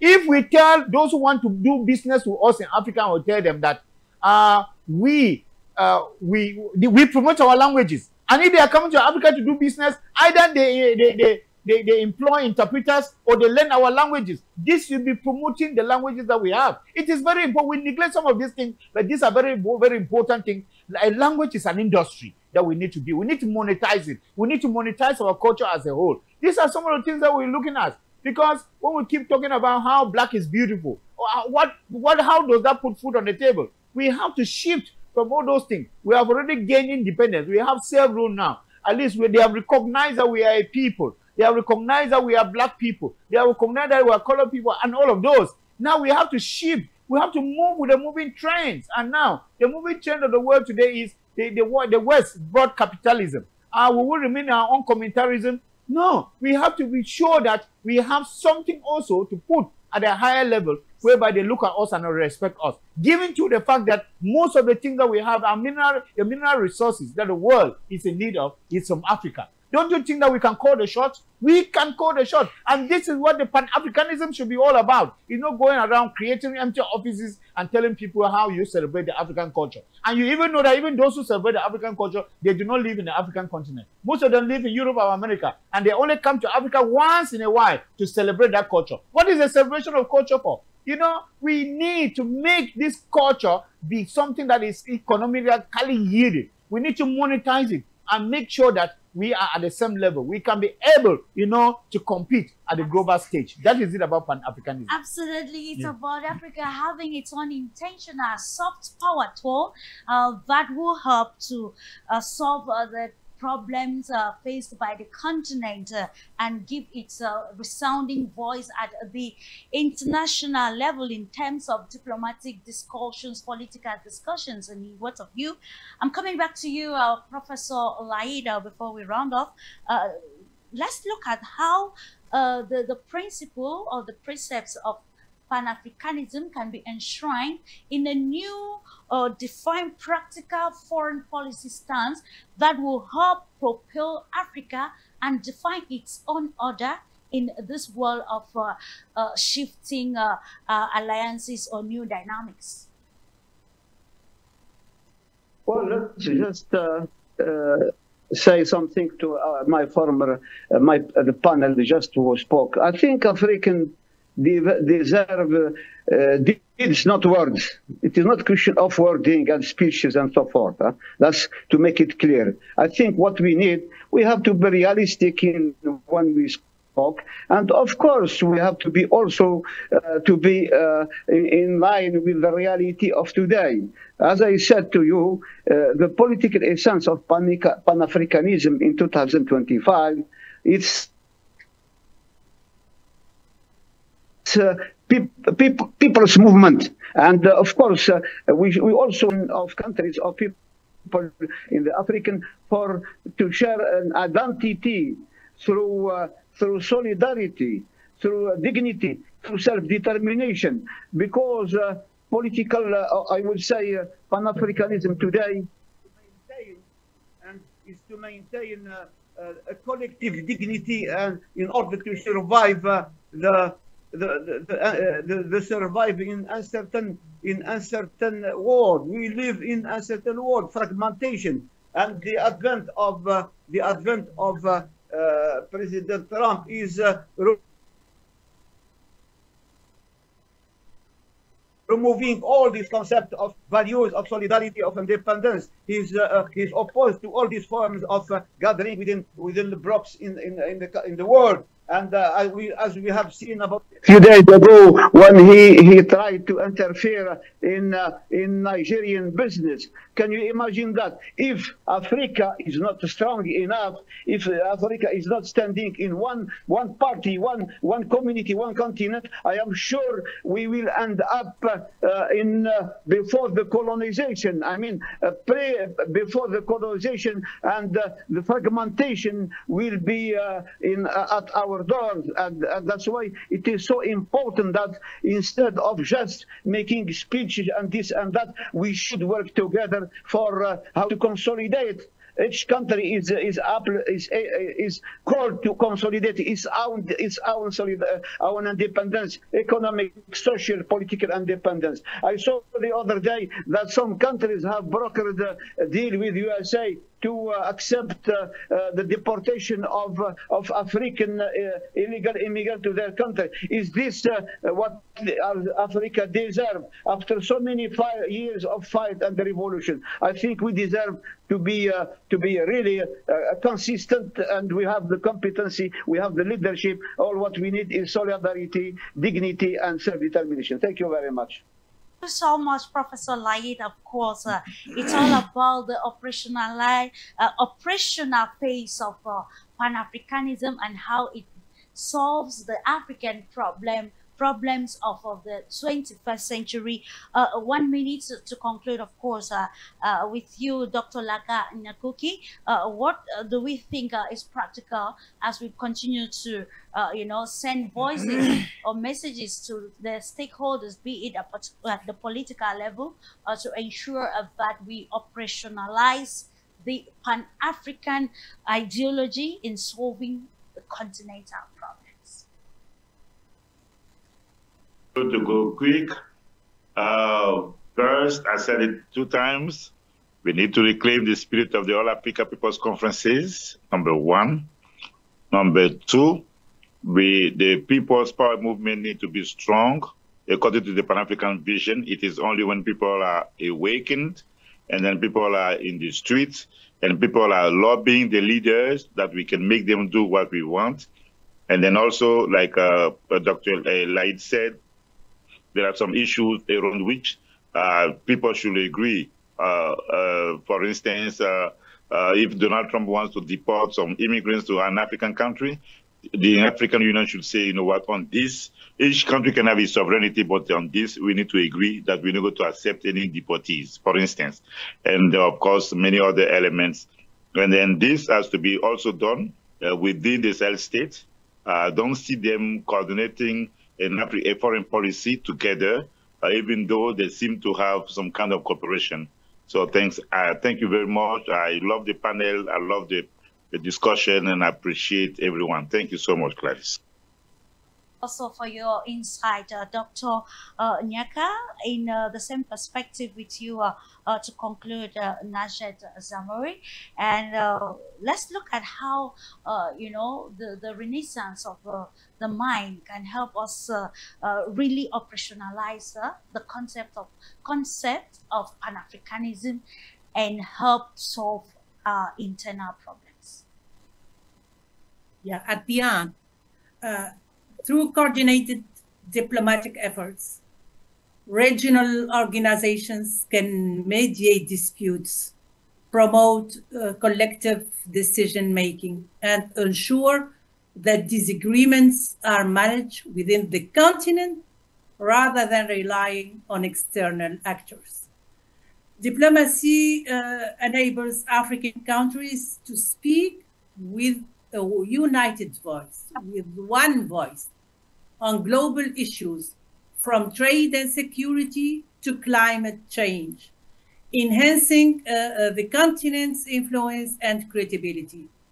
By prioritizing negotiation, collaboration, and mutual respect, diplomacy transforms Pan-Africanism from a symbolic idea into a practical framework for unity, stability, and sustainable development.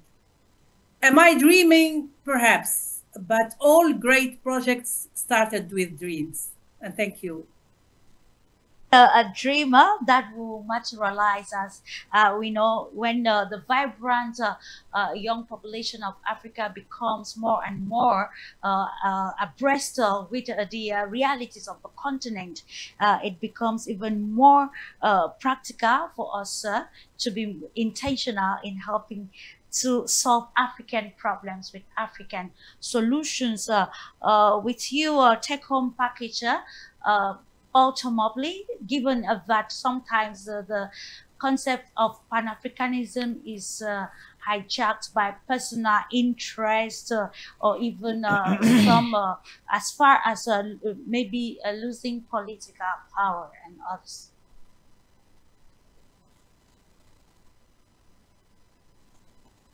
Your mic is muted, please. Sure.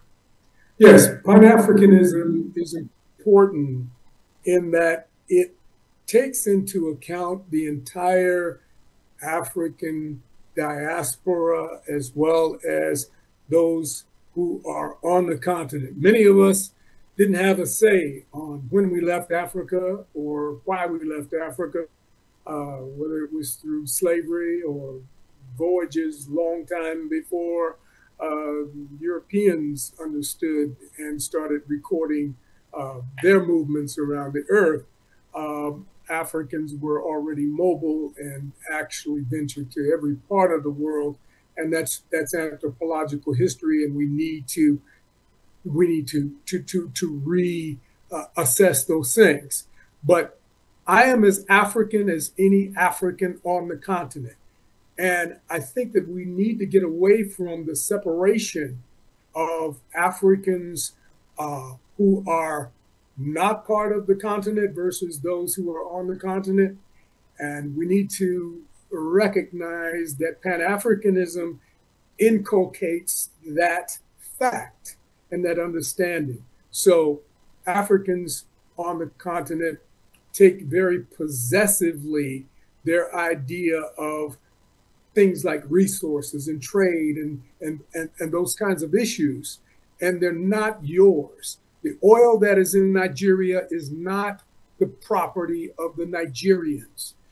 The gold that's in the Sudan is not just the property of the people of the Sudan. It is the property of all African people where they are throughout the world.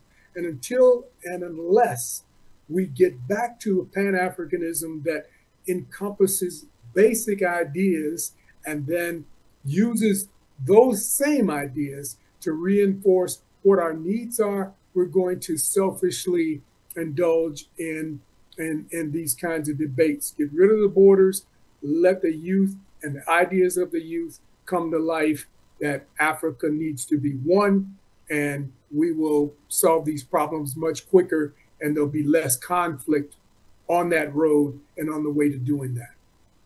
Indeed, united mentally will help to decipher a different and more practical way towards solving it. Let's just touch the media aspect, and of course, I don't know if I should say it. We need to valorize the African agenda or propaganda, if I should use the word. That will be, a tool to solve some of these problems and see that peace will return to Sudan and other countries. With you, Professor Laid Zaglami. Just 1 minute, please. Yes, I think we shouldn't, African Union should be decisive in its leadership and in its implementing the slogan "African solution for African problem." It shouldn't be just a slogan; it should be on the ground. I don't understand why African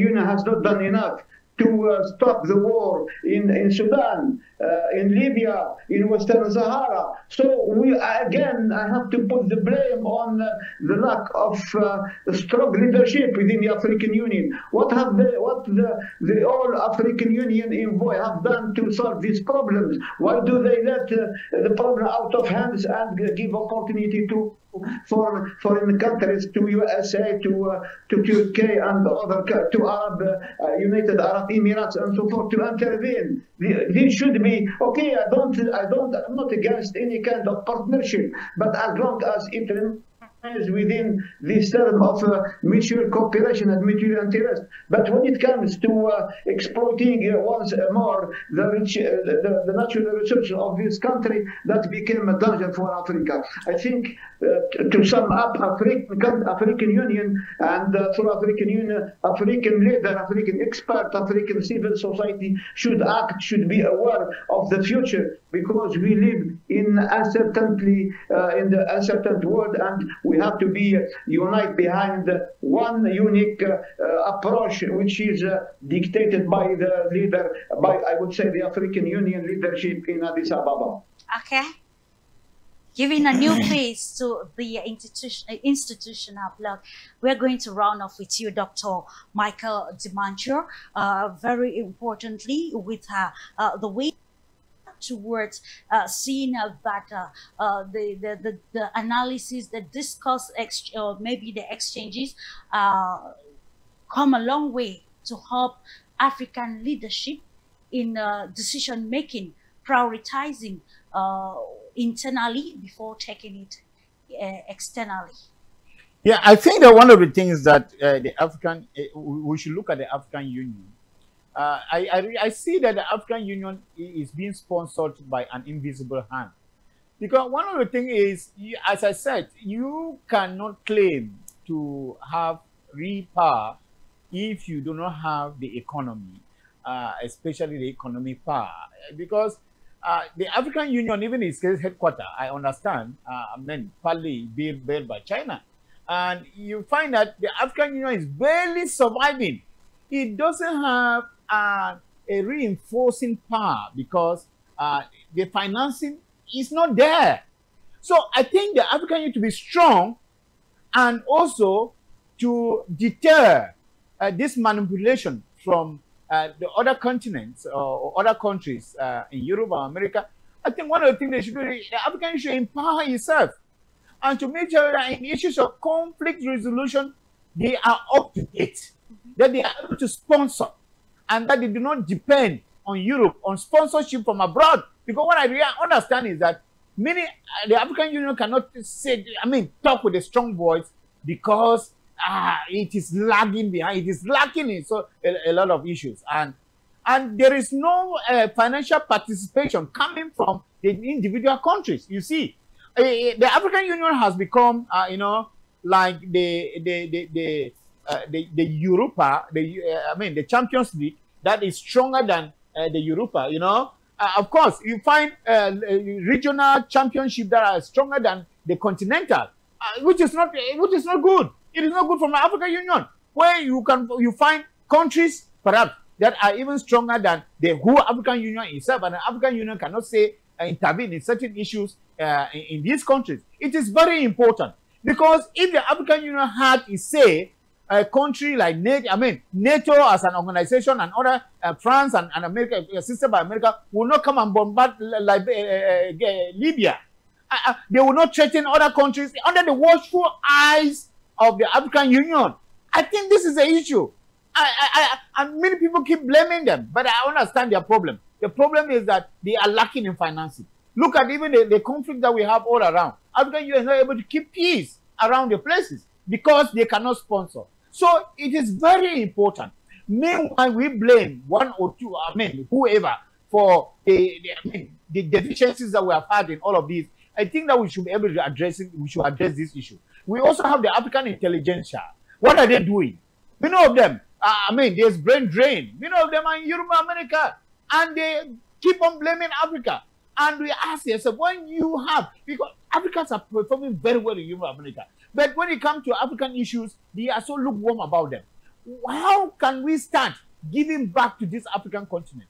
And I know that to give back to African continent, the environment needs to be enabling. This is very important. And that I recognize as a researcher, that I know that the environment needs to be very, very enabling. Because, Africans are very intelligent. Africans have gone to school. Africans are able to create. They are able to innovate. But then we need that environment. And I think that with the youth that are coming up today, because the world is changing today due to the aspiration of the youth, due to the zeal of the youth, due to the zest of the youth. That zeal to be able to see things change from one tool to another. And I think that the African youth need to take their responsibility and not only depend on their government. One of the things that we are neglecting so much is the potential that we have on our soil and agriculture. And many Africans, they think that agriculture is for the lower people. Not knowing that it is agriculture that feeds the world. It is very important for us to understand that, and that countries need to invest more on some of these things. Don't look at youth who only apply for jobs in civil service. We also have youth who should be independent. You should go to the private sector, create, innovate, and also show proof of things. I know a lot of things are going on in Africa, and I think that if we actually invest in this youth, then we are going to have to be able to get into the competitive world? Absolutely, it's about having the right mindset to see the potentials in every sphere across the continent to give value in the 21st century to the principle of Pan-Africanism, and also to solve these discrepancies tearing nations apart. Of course, we also note that we can only give relevance to Pan-Africanism if political leaders do not probably put power or maybe personal interest ahead of continental interest that will propel Africa to a global power. Thank you so much. I want to, in a special way, appreciate the panel of experts for the diverse views pertaining a very broad topic of Pan-Africanism and diplomatic discrepancies and the way forward. And it brings us again to realize that from what we have garnered, it is imperative that each stakeholder, particularly political stakeholder holders, to come together intentionally and of course ensure that the precepts of Pan-Africanism are enshrined in every decision that is taken that has to do with the future of Africa, so that we can today build the Africa we want today and tomorrow. For the technical hurdles, who want to actually apologize and of course appreciate the strong technical team that ensured that we actually had this discussion, which is very relevant to us and to our society. I want to wish you, ladies and gentlemen, a beautiful moment as you stay in the company of programs brought to you by Globus. Bye-bye.